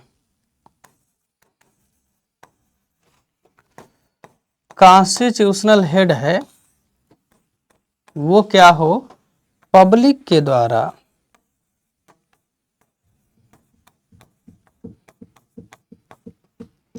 चाहे डायरेक्टली या इनडायरेक्टली इलेक्ट होता हो। समझ आ रही बात कि नहीं? वो क्या हो, वो ब्लड रिलेशन के बेस पर ना अपॉइंट किया जाता हो, ठीक है ना। मतलब वो जनता के द्वारा, जैसे हमारे देश में राष्ट्रपति है तो राष्ट्रपति ऐसा थोड़ी कि राष्ट्रपति एक कोई व्यक्ति बन गया था, उसका बेटा फिर राष्ट्रपति बना, उसका बेटा, ऐसा नहीं चलता ना, ध्यान में रखिएगा। अब गणतंत्र कब बना, इसका मतलब राष्ट्रपति का पद कब स्वीकार किया गया, ठीक है। तो 1950 में ऑप्शन नंबर क्या लगाएंगे, बी। तो हम लोग क्या समझते हैं, गणतंत्र बनने का मतलब है संविधान स्वीकार करना, ऐसा नहीं है, ठीक। इस बात को क्लियर कट में जानिएगा। और ये गणतंत्र शब्द कहां से लिया गया है, गणतंत्र शब्द कहां से लिया गया है, तो गणतंत्र शब्द लिया गया है कहां से भाई साहब, फ्रांस से, फ्रांस से। इसको ध्यान रखिए। क्वेश्चन नंबर 39 देखिएगा क्या कह रहा है, साइमन कमीशन से इसलिए भारतीय असंतुष्ट थे। क्या ऐसा कारण था कि भारतीयों के द्वारा साइमन कमीशन का विरोध किया गया, और साथ ही साथ प्यारे दोस्तों साइमन गो बैक के नारे लगाए गए, ये भी आपको बताना है। साइमन गो बैक के नारे क्यों लगाए गए, तो साइमन गो बैक के नारे इसलिए लगाए गए क्योंकि इसमें कोई भी सदस्य, ये लोग भारत वाले कह रहे थे भैया, कहे ये बताओ यार, आ रहे हो हमारे बारे में पता करने के लिए, ठीक है, सरकार कह रहे हो कि आपको अधिकार देंगे, हमें अधिकार दोगे, और हमारे में से कोई आदमी उसमें शामिल ही नहीं है, तो आप कैसे अधिकार दोगे, मुझे इतना बता दो। इसका मतलब है कि आप हमारे साथ छलावा कर रहे हैं, इसलिए साइमन गो बैक का नारा लगाइए। और साइमन गो बैक का नारा लगाते समय ही लाला लाजपत राय के ऊपर लाठी चार्ज किया गया लाहौर में। लाहौर में नारा लगाते समय लाला लाजपत राय के ऊपर लाठी चार्ज किया गया।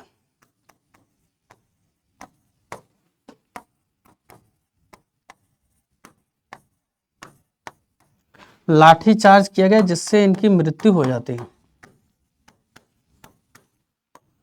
ठीक है, इसको याद में रखिएगा। नेक्स्ट क्वेश्चन देखिएगा 40वां, इंडियन नेशनल कांग्रेस ने पूर्ण स्वराज की प्रस्ताव को कब पारित किया था। अब ये क्वेश्चन मैंने करवाया था। पूर्ण स्वराज की बात कब की जाती, लाहौर अधिवेशन में बात की जाती है। 1929 में जवाहरलाल नेहरू उसके अध्यक्ष थे, इसको याद में रखिएगा। नेक्स्ट क्वेश्चन देखिए, कह रहे हैं महात्मा गांधी ने, क्या कह रहे हैं, महात्मा गांधी ने भारत के लोगों के लिए प्रथम आंदोलन शुभारंभ किस स्थान से किया। पहला आंदोलन गांधी जी ने भारत के लोगों के लिए कहां से शुरू किया था, सूरत से, दांडी से, चंपारण से या अमृतसर से। तो पहला आंदोलन इन्होंने कौन सा शुरू किया था, चंपारण से, इसको याद में रखिएगा। चंपारण आंदोलन 1917 में स्टार्ट किया गया था। 1917 में गांधी जी को बुलाया किसने, गांधी जी को किसने बुलाया था, तो राजकुमार शुक्ल के द्वारा बुलाया गया। किसके द्वारा बुलाया गया, राजकुमार शुक्ल के द्वारा बुलाया गया था, इसको याद में रखिए।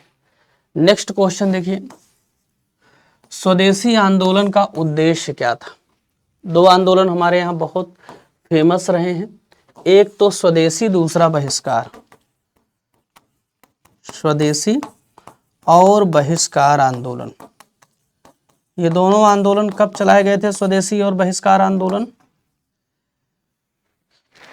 ये चलाए गए थे बंगाल विभाजन के समय। जब कर्जन के द्वारा बंगाल विभाजन किया जाता है तो स्वदेशी एवं बहिष्कार आंदोलन चलाने की बात कही गई, ठीक है ना। अब ध्यान रखिएगा। तो स्वदेशी आंदोलन भारत की छवि को विदेश में बढ़ाने के लिए, विदेशी वस्तुओं को तिरस्कृत करने के लिए, हिंदी भाषा को प्रोत्साहित करने के लिए, स्थानीय शासन के लिए। तो किसके लिए कि भाई जिससे भारतीयों के मन में जो विदेशी वस्तुओं का मोह है, जो सुप्रीमेसी स्टैब्लिश हो गई है, उसको खत्म किया जा सके। जब विदेशी वस्तुओं को आप नहीं खरीदेंगे तो एक सामान्य सी बात आती है, आप देसी वस्तुओं को खरीदेंगे। जब देसी वस्तुओं को खरीदेंगे तभी तो देसी वस्तुओं के प्रति प्रेम भी बढ़ेगा। आप बताइए, आज भी तो यही कहा जा रहा है, local for vocal. Next question देखिए, कांग्रेस के उस सत्र का सभापतित्व किसने किया जिसमें पूर्ण स्वराज का प्रस्ताव पारित। ये क्वेश्चन बहुत इंपॉर्टेंट है, बहुत ज्यादा, इसलिए इसको बार बार आपसे पूछा जाता है। ठीक, अभी मैंने बताया था 1929 में लाहौर अधिवेशन हो रहा है, और इसी लाहौर अधिवेशन में जवाहरलाल नेहरू के द्वारा इसकी अध्यक्षता की गई थी। तो ऑप्शन नंबर डी क्या हो गया, राइट आंसर हो गया। नेक्स्ट क्वेश्चन देखिए, निम्न में से कौन सा नेता असहयोग आंदोलन में शामिल नहीं हुआ। कौन ऐसा था जो असहयोग आंदोलन में शामिल नहीं हुआ। एम.ए. अंसारी, जिन्ना, अबुल कलाम आज़ाद या हकीम अजमल खान। तो याद में रखिएगा, एम.ए. अंसारी इसमें शामिल नहीं, तो सॉरी जिन्ना शामिल नहीं थे। एम.ए. जिन्ना, मोहम्मद अली जिन्ना, जिन्ना इसमें शामिल नहीं थे। मैंने अभी आपको बताया भी था, इसको ध्यान में रखिए। नेक्स्ट क्वेश्चन याद रखिए, देशभक्ति का गीत वंदे मातरम का रचयिता कौन है। वंदे मातरम किसने लिखा है, दयानंद ने, बंकिम चंद्र चटर्जी ने, रविन्द्रनाथ टैगोर ने, या किसने लिखा है। तो बंकिम चंद्र चटर्जी ने लिखा। कहाँ पे लिखा गया है, ये लिखा गया है आनंद मठ में। कहाँ पर लिखा गया, आनंद मठ। इनका एक बहुत फेमस इनकी रचना है, उसमें इसका जिक्र आता, वहीं से उठाकर इसको लगाया गया। नेक्स्ट देखिएगा, भारतीय राष्ट्रीय कांग्रेस का प्रथम अध्यक्ष कौन था। आपको बताना है कि इंडियन नेशनल कांग्रेस का पहला अध्यक्ष कौन था। तो पहला अध्यक्ष कौन था, बताइए सभी लोग बताइए, पहला अध्यक्ष कौन था। 28 दिसंबर 1885 को कांग्रेस का पहला अधिवेशन या स्थापना हो रही है, ध्यान में रखिएगा। अध्यक्षता किसके द्वारा की जा रही है, डब्ल्यू.सी. बनर्जी के द्वारा, व्योमेश चंद्र बनर्जी के द्वारा, ध्यान में रखिएगा। सुरेंद्र नाथ बनर्जी, याद में रखिएगा, पहले अधिवेशन में शामिल नहीं थे, पहले अधिवेशन में शामिल नहीं थे, पहले अधिवेशन में शामिल नहीं थे। इस बात को आपको याद में रखना है, ठीक है। ये बात समझ में आ गई सबको, यहां तक मसला क्लियर हो गया। तो पहले अधिवेशन में वो शामिल नहीं थे, ठीक है ना। दादा भाई नौरोजी के ही सुझाव पर,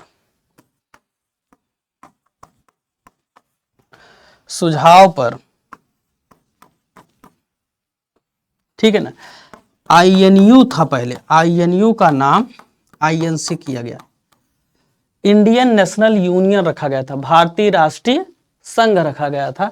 तो इन्हीं के सुझाव पर इसका नाम में संघ की जगह कांग्रेस जोड़ दिया गया।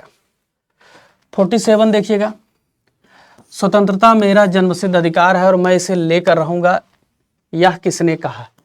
दयानंद सरस्वती, सुभाष चंद्र बोस या लोकमान्य तिलक या भगत सिंह। तो किसने कहा भाई साहब, स्वतंत्रता मेरा जन्मसिद्ध अधिकार है और मैं इसे लेकर रहूंगा।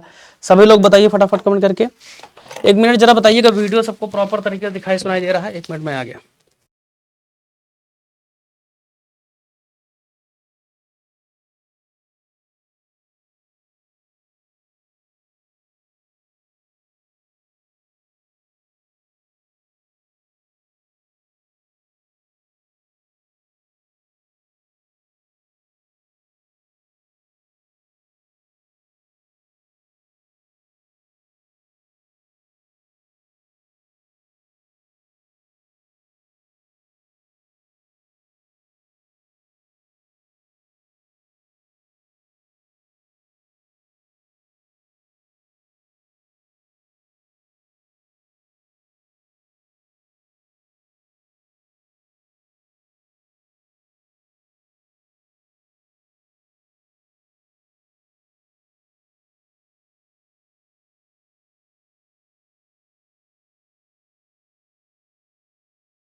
चलिए साथियों, फिर आगे बढ़ते हैं। एक बार जरा सभी लोग कमेंट करके बताइएगा ऑडियो वीडियो सब कुछ ठीक है।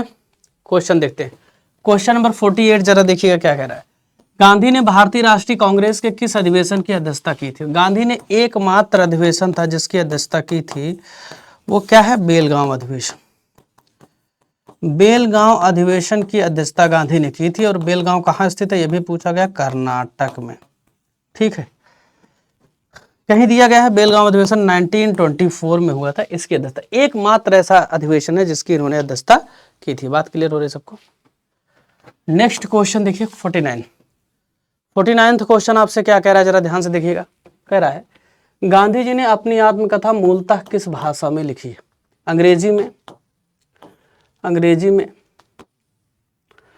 गुजराती में, मराठी में या हिंदी में? ये बड़ा ही, इनकी आत्मकथा का नाम क्या है? अभी मैंने आप सभी लोगों को बताया था, जरा फटाक से तेजी के साथ कमेंट करके बताओ। इनकी आत्मकथा का नाम क्या है? My experiment with truth. ध्यान में रखिएगा, इनकी आत्मकथा का नाम क्या है? My experiment with truth. ठीक है, तो इन्होंने मूलतः किस भाषा में लिखी है? तो वही तो है माई एक्सपेरिमेंट विद ट्रूथ।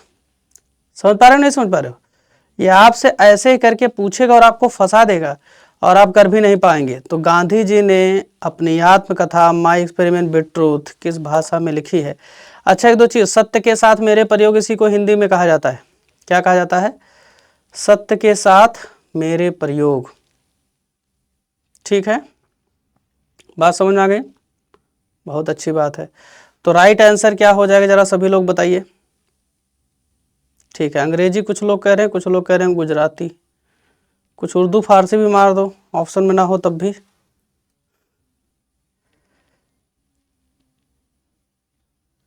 ठीक है, ध्यान में रखिएगा, यहां पर पूछा क्या गया है, आत्मकथा, तो इन्होंने मुख्य रूप से ऑप्शन नंबर बी ध्यान में रखिएगा, गुजराती में लिखी है। नेक्स्ट क्वेश्चन देखिएगा, मुस्लिम नेता जिसने मुस्लिम लीग के इलाहाबाद अधिवेशन 1930 में अपने अध्यक्षीय भाषण में पहली बार मुसलमानों के लिए अलग से निवास भूमि की वांछनीयता इंगित की थी? कौन ऐसा है जिसने कहा था पहली बार कि मुसलमानों के लिए इलाहाबाद अधिवेशन में डिमांड की जा रही है 1930 में मुसलमानों के लिए अलग भूमि की? नाम इनका क्या है? मोहम्मद इकबाल।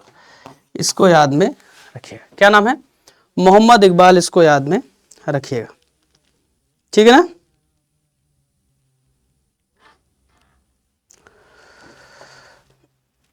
बात क्लियर हो गई? नेक्स्ट क्वेश्चन देखिए, क्वेश्चन नंबर 51। 1934 में कांग्रेस के भीतर हुए कांग्रेस की नीतियों को समाजवादी दिशा देने के उद्देश्य से बने संगठित दल का नाम क्या था? 1934 में एक दल बनाया जा रहा है, आपको 40 बार इसको अलग अलग रूप में पूछा गया है। क्या क्रांतिकारी समाजवादी पार्टी थी, किसान मजदूर पार्टी थी, कांग्रेस सोशलिस्ट पार्टी थी या फॉरवर्ड ब्लॉक? तो क्या था? कांग्रेस सब सोशलिस्ट पार्टी या कांग्रेस समाजवादी पार्टी। ये कांग्रेस के अंतर्गत ही थी। ठीक है, एक चीज और पूछा था, कौन सा ऐसा व्यक्ति था जो समाजवाद का सपोर्ट करता था लेकिन कभी समाजवादी विचारधाराओं में शामिल नहीं हुआ, उसी पार्टी में शामिल नहीं हुआ? ठीक है ना, सोशलिस्ट पार्टी में शामिल नहीं हुआ। क्वेश्चन देखिएगा, 1939 में सुभाष चंद्र बोस किसे पराजित करके कांग्रेस के अध्यक्ष बने थे? किसे पराजित करके सुभाष चंद्र बोस अध्यक्ष बने थे? ठीक है, सभी लोग बताइएगा। अबुल कलाम आजाद, जवाहरलाल नेहरू, राजेंद्र प्रसाद या पट्टाभ सीतारमैया? अभी मैंने बताया था किसको हरा के बने थे? पट्टाभ सीतारमैया। पट्टाभ सीतारमैया ने किताब लिखी है कांग्रेस का इतिहास। कांग्रेस का इतिहास इन्होंने एक बुक लिखी है, इसको याद में रखिएगा। नेक्स्ट क्वेश्चन लीजिए, क्वेश्चन में 53। सुभाष चंद्र बोस ने आजाद हिंद फौज का कार्यभार कब संभाला? 23 जून 1943, 1 सितंबर को, 8 फरवरी को या 4 जुलाई 1943 को? इन्होंने कब कार्यभार संभाला था? तो फोर्थ, ये सब तगड़े तगड़े क्वेश्चन है जो आपको मैं करवा रहा हूं। क्वेश्चन में 54 देखिए क्या कह रहे हैं, कौन सा नेता था जो लगातार 6 वर्षों तक कांग्रेस का अध्यक्ष बना रहा? 6 साल तक लगातार बने रहे। उसके पीछे लॉजिक थे। लॉजिक क्या थे? 1940 में रामगढ़ अधिवेशन होता है, इसी अधिवेशन में ये बनते हैं अध्यक्ष। ठीक है, ठीक, इनका नाम है अबुल कलाम आजाद। उसके बाद स्टार्ट हो जाता है सेकेंड वर्ल्ड वार। ठीक है, सेकेंड वर्ल्ड वार स्टार्ट हो जाता है। तो जब सेकेंड वर्ल्ड वार स्टार्ट हो जाता है तो फिर चुनाव तो करवाए नहीं जा सकते उस समय, तो यही अध्यक्ष बने रहे। तो लगातार 6 सालों तक ये अध्यक्ष बने रहे। दूसरी बात याद रखिएगा, कांग्रेस के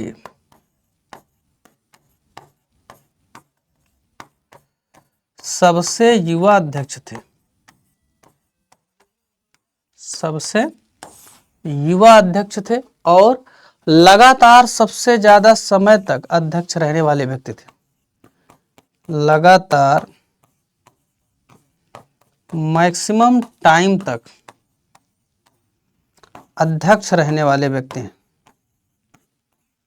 ठीक है, इसको भी याद में रखिएगा। नेक्स्ट क्वेश्चन देखिए, 1942 ईस्वी के भारत छोड़ो आंदोलन के दौरान हजारीबाग सेंट्रल जेल से भागकर आंदोलन में भाग लेने वाले वरिष्ठ कांग्रेसी समाजवादी नेता कौन है? हजारीबाग जेल से जो भागकर इसमें शामिल हुए थे, राम मनोहर लोहिया, जयप्रकाश नारायण, अच्युत पटवर्धन या यूसुफ मेहर अली। तो हजारीबाग जेल से भागकर कौन शामिल हुआ था? सभी लोग बताइएगा, कौन शामिल हुआ था? जयप्रकाश नारायण शामिल हुए थे। ठीक है, ये बात क्लियर हो रही है, बहुत अच्छी बात है। नेक्स्ट क्वेश्चन देखिएगा, किस अधिवेशन में मुस्लिम लीग ने पाकिस्तान बनाने का लक्ष्य अंतिम रूप से पास किया? अभी हमने देखा था कि पाकिस्तान को रिलेट करके कई सारे क्वेश्चन पूछे जा रहे हैं। अंतिम रूप से किस अधिवेशन में कहा, कब हमको चाहिए तो चाहिए। ठीक है, चाहिए तो चाहिए, अंतिम रूप से बात कर रहा है कराची अधिवेशन 1943। ठीक है ना। इलाहाबाद में कहा गया था कि मुसलमानों के लिए अलग देश चाहिए।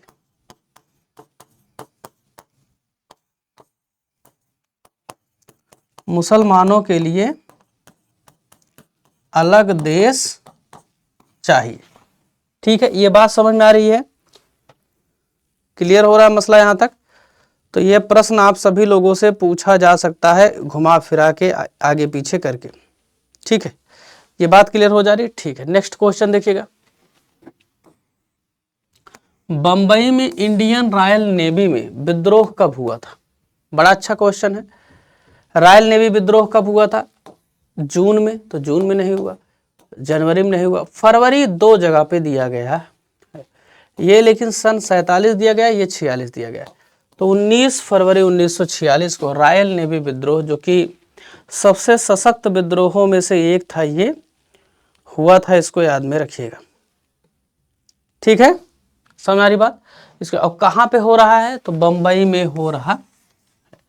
नेक्स्ट क्वेश्चन देखिएगा, मुस्लिम लीग ने अपने किस अधिवेशन में विभाजन करो और छोड़ो का प्रस्ताव पास किया? विभाजन करो और छोड़ो, कहा विभाजन करो भाग जाओ, कब ये प्रस्ताव पारित किया? तो बताइएगा, इलाहाबाद अधिवेशन या किस में? ध्यान रखना, तो कराची अधिवेशन में ही इसको अंतिम रूप से कहा ना, बांटो और जाओ। समझ रहे नहीं समझ रहे? इसको याद में रखिएगा। नेक्स्ट क्वेश्चन देखिएगा, अंतरिम सरकार के समय के काल में मुस्लिम लीग द्वारा पैदा हुई परेशानियों से थककर किस एक वरिष्ठ कांग्रेसी नेता ने कहा था, जिन्ना विभाजन चाहते या नहीं, हम विभाजन चाहते? क्योंकि भारत पाकिस्तान के विभाजन के समय बहुत ज़्यादा हिंसात्मक गतिविधियां होने लगी थी, क्रिमिनल एक्टिविटीज़ होने लगी थी, मारा जा रहा था, महिलाओं का रेप किया जा रहा था, बच्चियों का रेप किया जा रहा था, इस तरीके से काम किए जा रहे थे। उससे दुखी होकर सरदार पटेल ने इस बात को कहा कि जिन्ना विभाजन चाहते हैं या नहीं, अब हम खुद ये चाहते हैं विभाजन हो जाए, क्योंकि विभाजन के अलावा तो ऐसा लग ही नहीं रहा कोई दूसरा चारा हो जिससे इस विभाजन को टाला जा सके। तो इसी परिणाम स्वरूप 14 अगस्त 1947 को पाकिस्तान आया।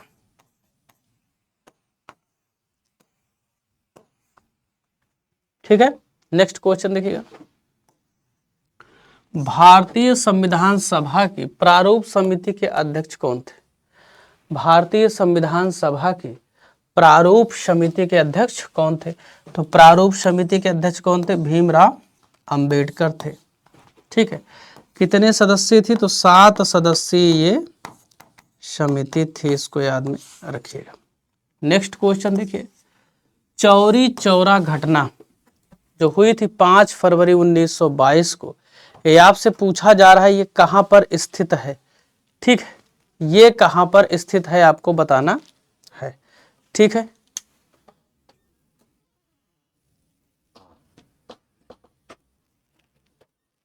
चलो ठीक है, बताओ सभी लोग।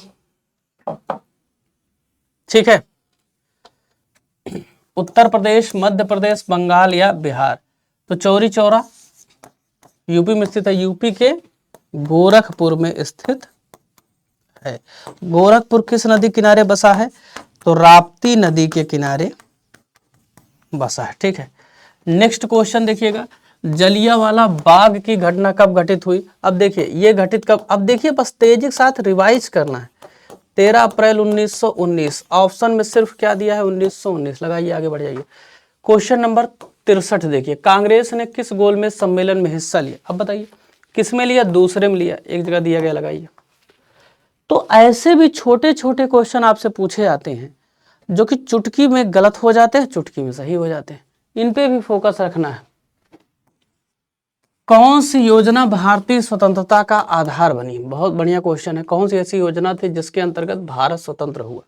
क्रिप्स मिशन, बेबल, माउंटबेटन या इनमें से कोई नहीं?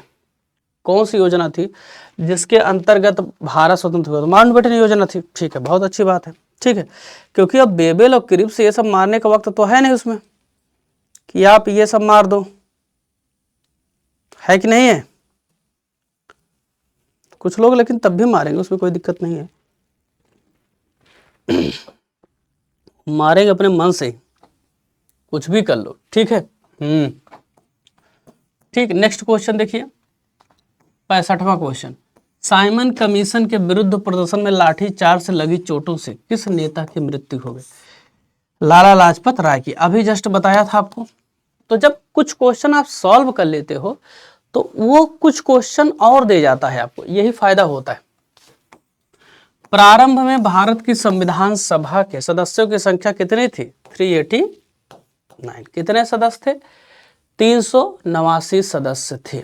फिर बाद में मुस्लिम लीग क्या हो जाती है? इससे अलग हो जाती है। क्वेश्चन नंबर 67 देखिएगा, अंतरिम सरकार में मुस्लिम लीग के कितने सदस्य शामिल हुए थे? बहुत बढ़िया क्वेश्चन है। 5 सदस्य शामिल हुए थे, ठीक है ना, जिसमें लियाकत अली को वित्त मंत्रालय दिया गया था, ध्यान में रखिएगा।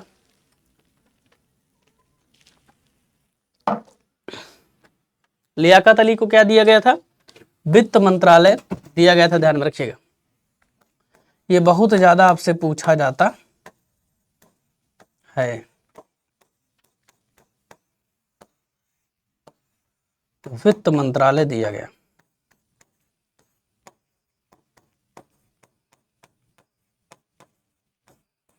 ठीक है, नेक्स्ट क्वेश्चन देखिएगा,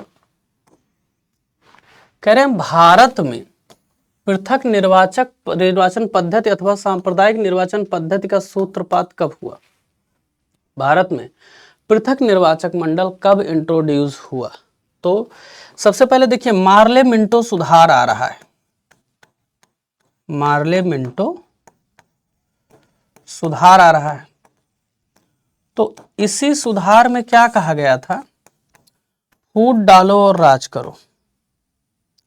फूट डालो और राज करो।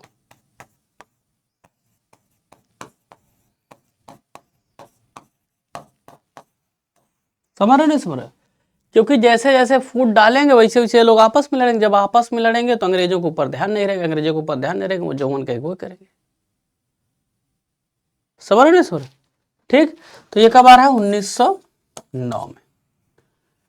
नेक्स्ट क्वेश्चन देखिएगा, 1947 में भारत के विभाजन का कारण क्या था? 1947 में जो भारत का विभाजन हुआ उसका मुख्य कारण क्या था? सांप्रदायिक शक्तियों के विजय, कांग्रेस की नीतियों की विफलता, अंग्रेजों की फूट डालो और राज करो की पॉलिसी।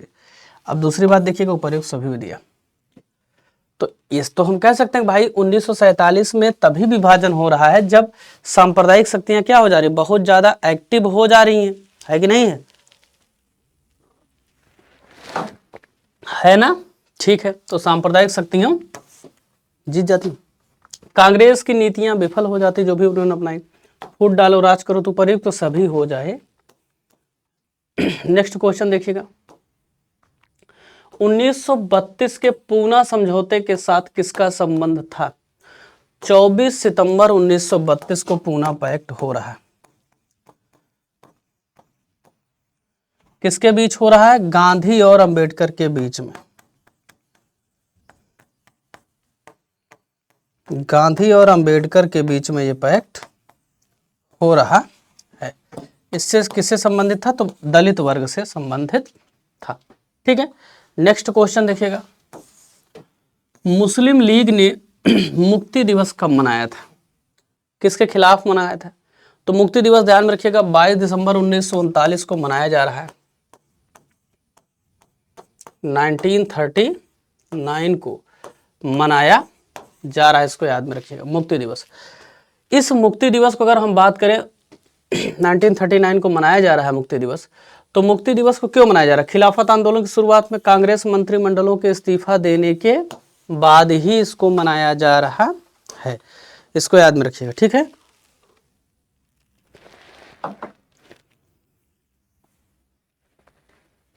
यहां तक बात समझ में आ गई? देखिए, कह रहे हैं भारत छोड़ो आंदोलन पर मुस्लिम लीग की प्रतिक्रिया क्या थी?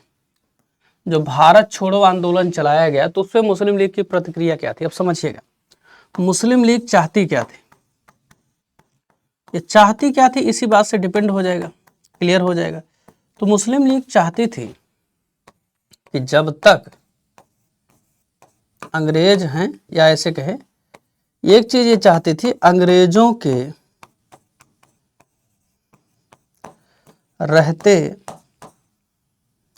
मतलब कहाँ रहते? भारत रहते। अंग्रेजों के भारत रहते विभाजन चाहती थी कि मुसलमानों के लिए अलग देश बन जाए। ठीक है, बात समझ आ रही? तो इसने क्या किया था? विरोध किया था, उपेक्षा नहीं की कि जहाँ पता नहीं हम जन्म में नहीं करते क्या हो रहा है, नहीं, विरोध किया डायरेक्ट, ये गलत हो रहा है, इसका विरोध करेंगे। क्वेश्चन नंबर 73 देखिए, तिलक के बारे में सही कथन बताना है। उन्होंने सांप्रदायिकता का समर्थन किया। तिलक कभी भी सांप्रदायिकता, छुआछूत, इन सब का समर्थन नहीं किया। उन्होंने असहयोग आंदोलन में भाग लिया। वे कांग्रेस के सभापति बनने में असफल रहे। सभापति मीन्स अध्यक्ष। तो तिलक अपने जीवन में कभी भी कांग्रेस के अध्यक्ष नहीं बन पाए, इसको याद में रखिए, कभी भी कांग्रेस के अध्यक्ष नहीं बन पाए, इस बात को ध्यान में रखिएगा। ठीक है, अगला क्वेश्चन देखिए, निम्न में से कौन बंगाल का विभाजन का परिणाम था? बंगाल का विभाजन कब हो रहा है? 16 अक्टूबर 1905 को बंगाल का विभाजन हो रहा है। तो इसका रिजल्ट क्या निकला? उग्रवाद, सांप्रदायिकता, अलगाववाद, तो ये सभी निकले। बंगाल का विभाजन करके क्या किया गया? बंगाल को दो हिस्सों में बांट दिया गया, एक तो पूर्वी बंगाल और एक पश्चिमी बंगाल। ठीक है ना? पूर्वी बंगाल में क्या था? मुस्लिम बाहुल्य था। यहां पर क्या था? पश्चिम बंगाल में हिंदू बाहुल्य था।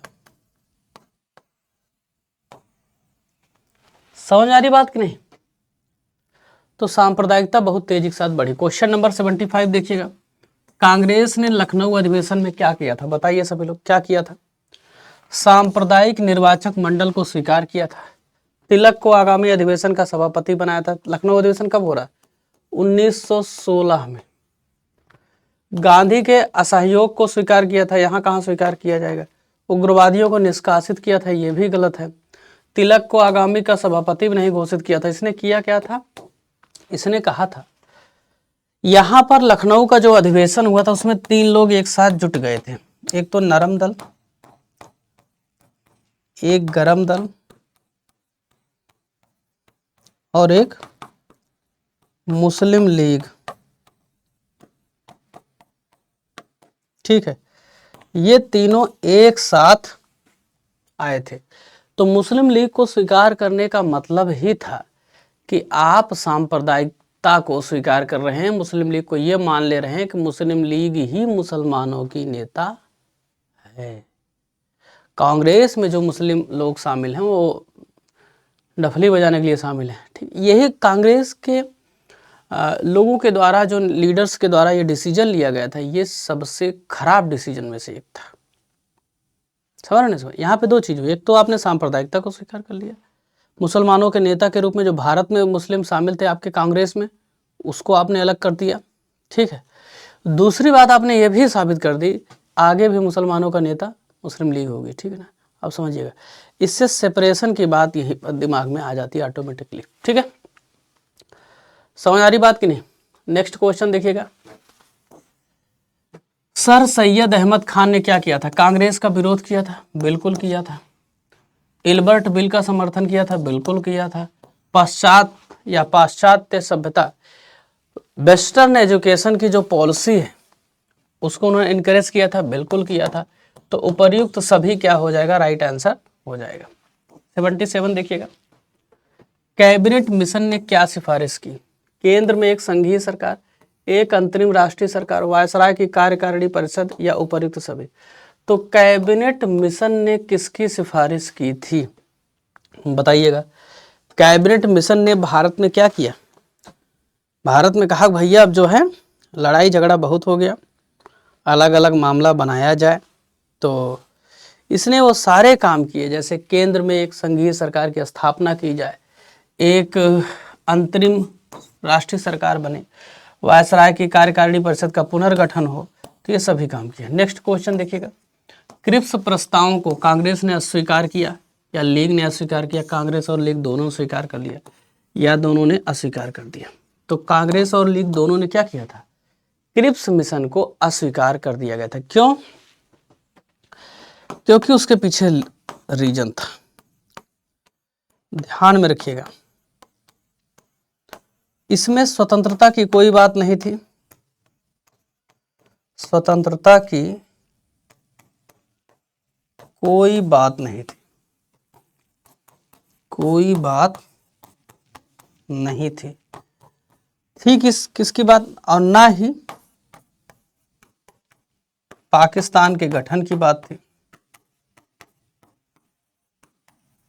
तो इसके कारण से पाकिस्तान की बात नहीं, इसलिए जिन्ना नहीं माने, और स्वतंत्रता की बात नहीं की, इसलिए कांग्रेस नहीं माने। इसने कहा क्या कि विश्व युद्ध के बाद हम आपको डोमिनियन स्टेटस देंगे। क्या देंगे? डोमिनियन स्टेटस देंगे। 79 देखिएगा, इनकलाब जिंदाबाद का नारा किसने लगाया? इनकलाब जिंदाबाद, मोहम्मद अली जिन्ना, चंद्रशेखर आजाद, मोहम्मद इकबाल या सुभाष चंद्र बोस। इनकलाब जिंदाबाद एक ऐसा नारा है जो बहुत ज़्यादा चर्चा में रहता है। अब इसमें आप देखिएगा, ये ऑप्शन आपका अजीबोगरीब है। ठीक है, आप यूं तो देखते हैं कि हसरत मोहानी के द्वारा लिखा गया,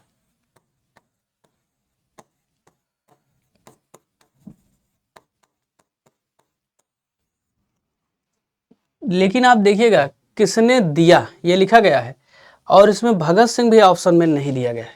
और ये क्वेश्चन पूछा गया है तो याद रखिए, तब यहाँ पे मोहम्मद इकबाल माना गया है, लेकिन आपके यहाँ ऑप्शन ई रहेगा तो आप ई लगाएंगे। ठीक है ना, इनमें से कोई नहीं, इसको याद में रखिएगा।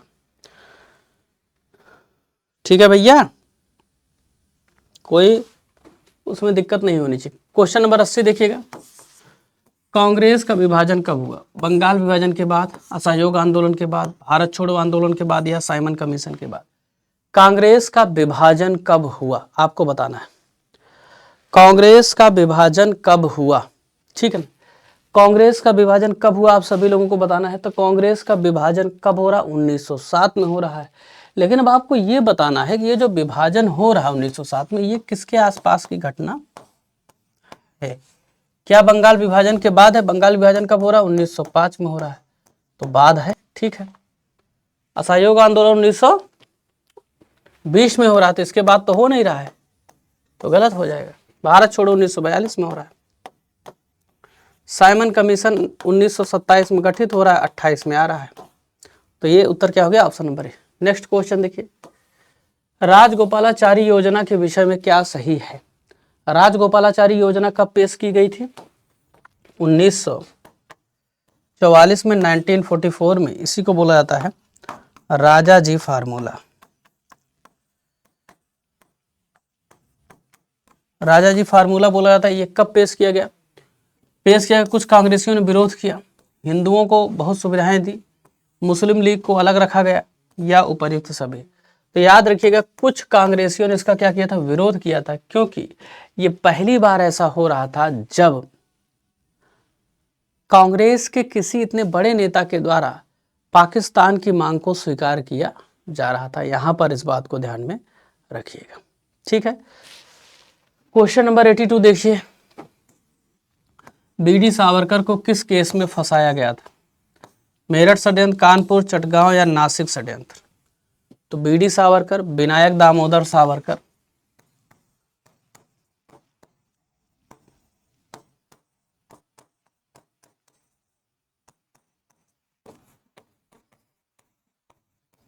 किस केस में इनको फंसाया गया था? नासिक षड्यंत्र केस में इनको फंसाया गया था।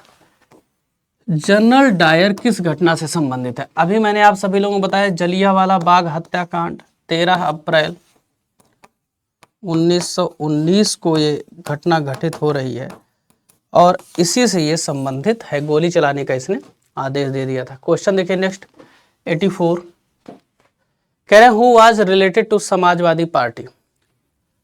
समाजवादी पार्टी से कौन संबंधित है? भगत सिंह, मालवीय, तिलक या गोखले? ऐसे क्वेश्चन बहुत ज्यादा आप सभी लोगों से पूछे जाते हैं, वो हिंदी ट्रांसलेशन उसका नहीं लगा है बस, ठीक है। तो कौन ऐसा था जो समाजवादी पार्टी में से संबंधित था? तो कौन था? भगत सिंह। नेक्स्ट क्वेश्चन देखिए, अभिनव भारत क्या थी? अभिनव भारत किसके द्वारा बनाई गई थी? तो वीडी सावरकर के द्वारा बनाई गई एक संस्था थी, ठीक है। और यह एक क्रांतिकारी समिति थी, याद में रखिएगा, और गुप्त रूप से काम करती थी, गुप्त संस्था थी। इन्हीं के द्वारा एक संस्था बनाई गई थी वीडी सावरकर के द्वारा, मित्र मेला। तो मित्र मेला 1899 में एस्टेब्लिश हुई थी, बनाई गई थी, लेकिन उसके बारे में अंग्रेजों को पता चल जाता तो अंग्रेजों ने कहा पकड़ो, तो इन्होंने उसका नाम रातों रात बदल दिया, अभिनव भारत कर दिया। समझ आ रही बात? इतनी बात क्लियर हो जा रही। क्वेश्चन नंबर 86 देखिएगा, गरम दल का उद्देश्य क्या था? जन शिक्षा, वयस्क मताधिकार, पूर्ण स्वतंत्रता या उपयुक्त सभी?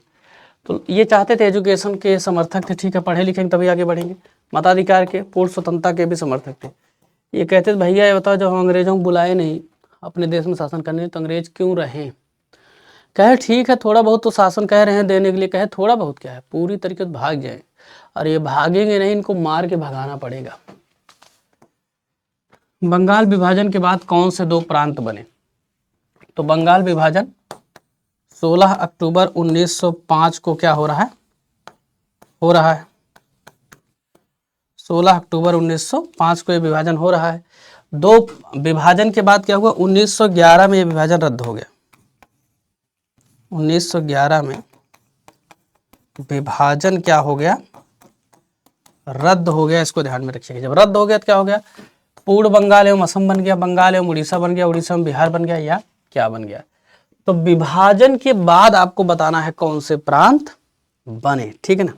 तो विभाजन के बाद क्या किया गया? इसको पूर्वी एवं पश्चिमी बंगाल में बांटा गया था। इसके विभाजन के बाद एक तो उड़ीसा बना, बिहार से अलग होकर दूसरा बिहार बना था, बिहार और उड़ीसा, ठीक है ना।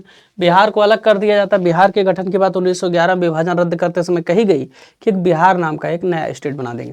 बिहार बन गया। 1935 के एक्ट के माध्यम से 1935 एक्ट में यह कहा गया कि हम ओडिशा को अलग करेंगे, ठीक है। तो उड़ीसा को 1935 एक्ट के तहत 1936 में किया गया अलग, ठीक है। कांग्रेस की स्थापना का मुख्य श्रेय किसे जाता है? तो कांग्रेस की स्थापना का मुख्य श्रेय एवो ह्यूम को जाता हो, दूसरे किसी को देना चाहते हो? एलन ऑक्टोवेन किसको जाता है? Allan Octavian Hume. कहां का व्यक्ति था ये? स्कॉटलैंड का ये व्यक्ति था।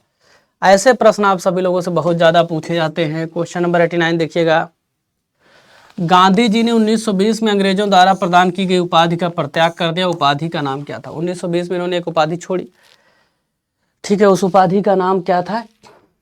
केसर हिंद, केसर शेरे वतन, या क्या दिया था? केसर हिंद उपाधि इन्होंने वापस की थी, इसको याद रखिए। क्वेश्चन नंबर 90, भारत छोड़ो आंदोलन के नेताओं को गिरफ्तार करने हेतु ब्रिटिश शासक द्वारा चलाया गया ऑपरेशन क्या था?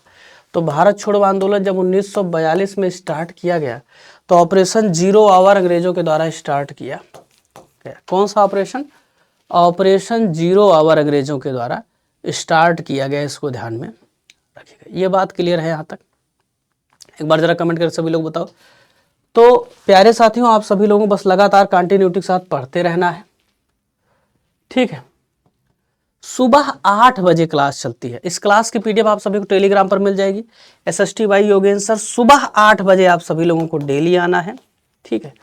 और ये BPSC या किसी भी एग्जाम को आप क्यों ना देना चाहते हो, SST GK GS के लिए ये क्लास आपके लिए रामबाण है, इसको याद में रखिएगा, ठीक है। इस क्लास में सारा सब कुछ आपको पढ़ने को मिलेगा। करेंट अफेयर भी, हिस्ट्री भी आपको पढ़ने को मिलेगी, जियोग्राफी भी आपको पढ़ने को मिलेगा, पॉलिटी भी आपको पढ़ने को मिलेगी, इकोनॉमी के भी कुछ जो जनरल क्वेश्चन है कभी कभी आपको देखने को मिलेंगे, ठीक है। तो सारी चीज़ें यहाँ पे मैं आप सभी लोगों को पढ़ाने वाला हूँ।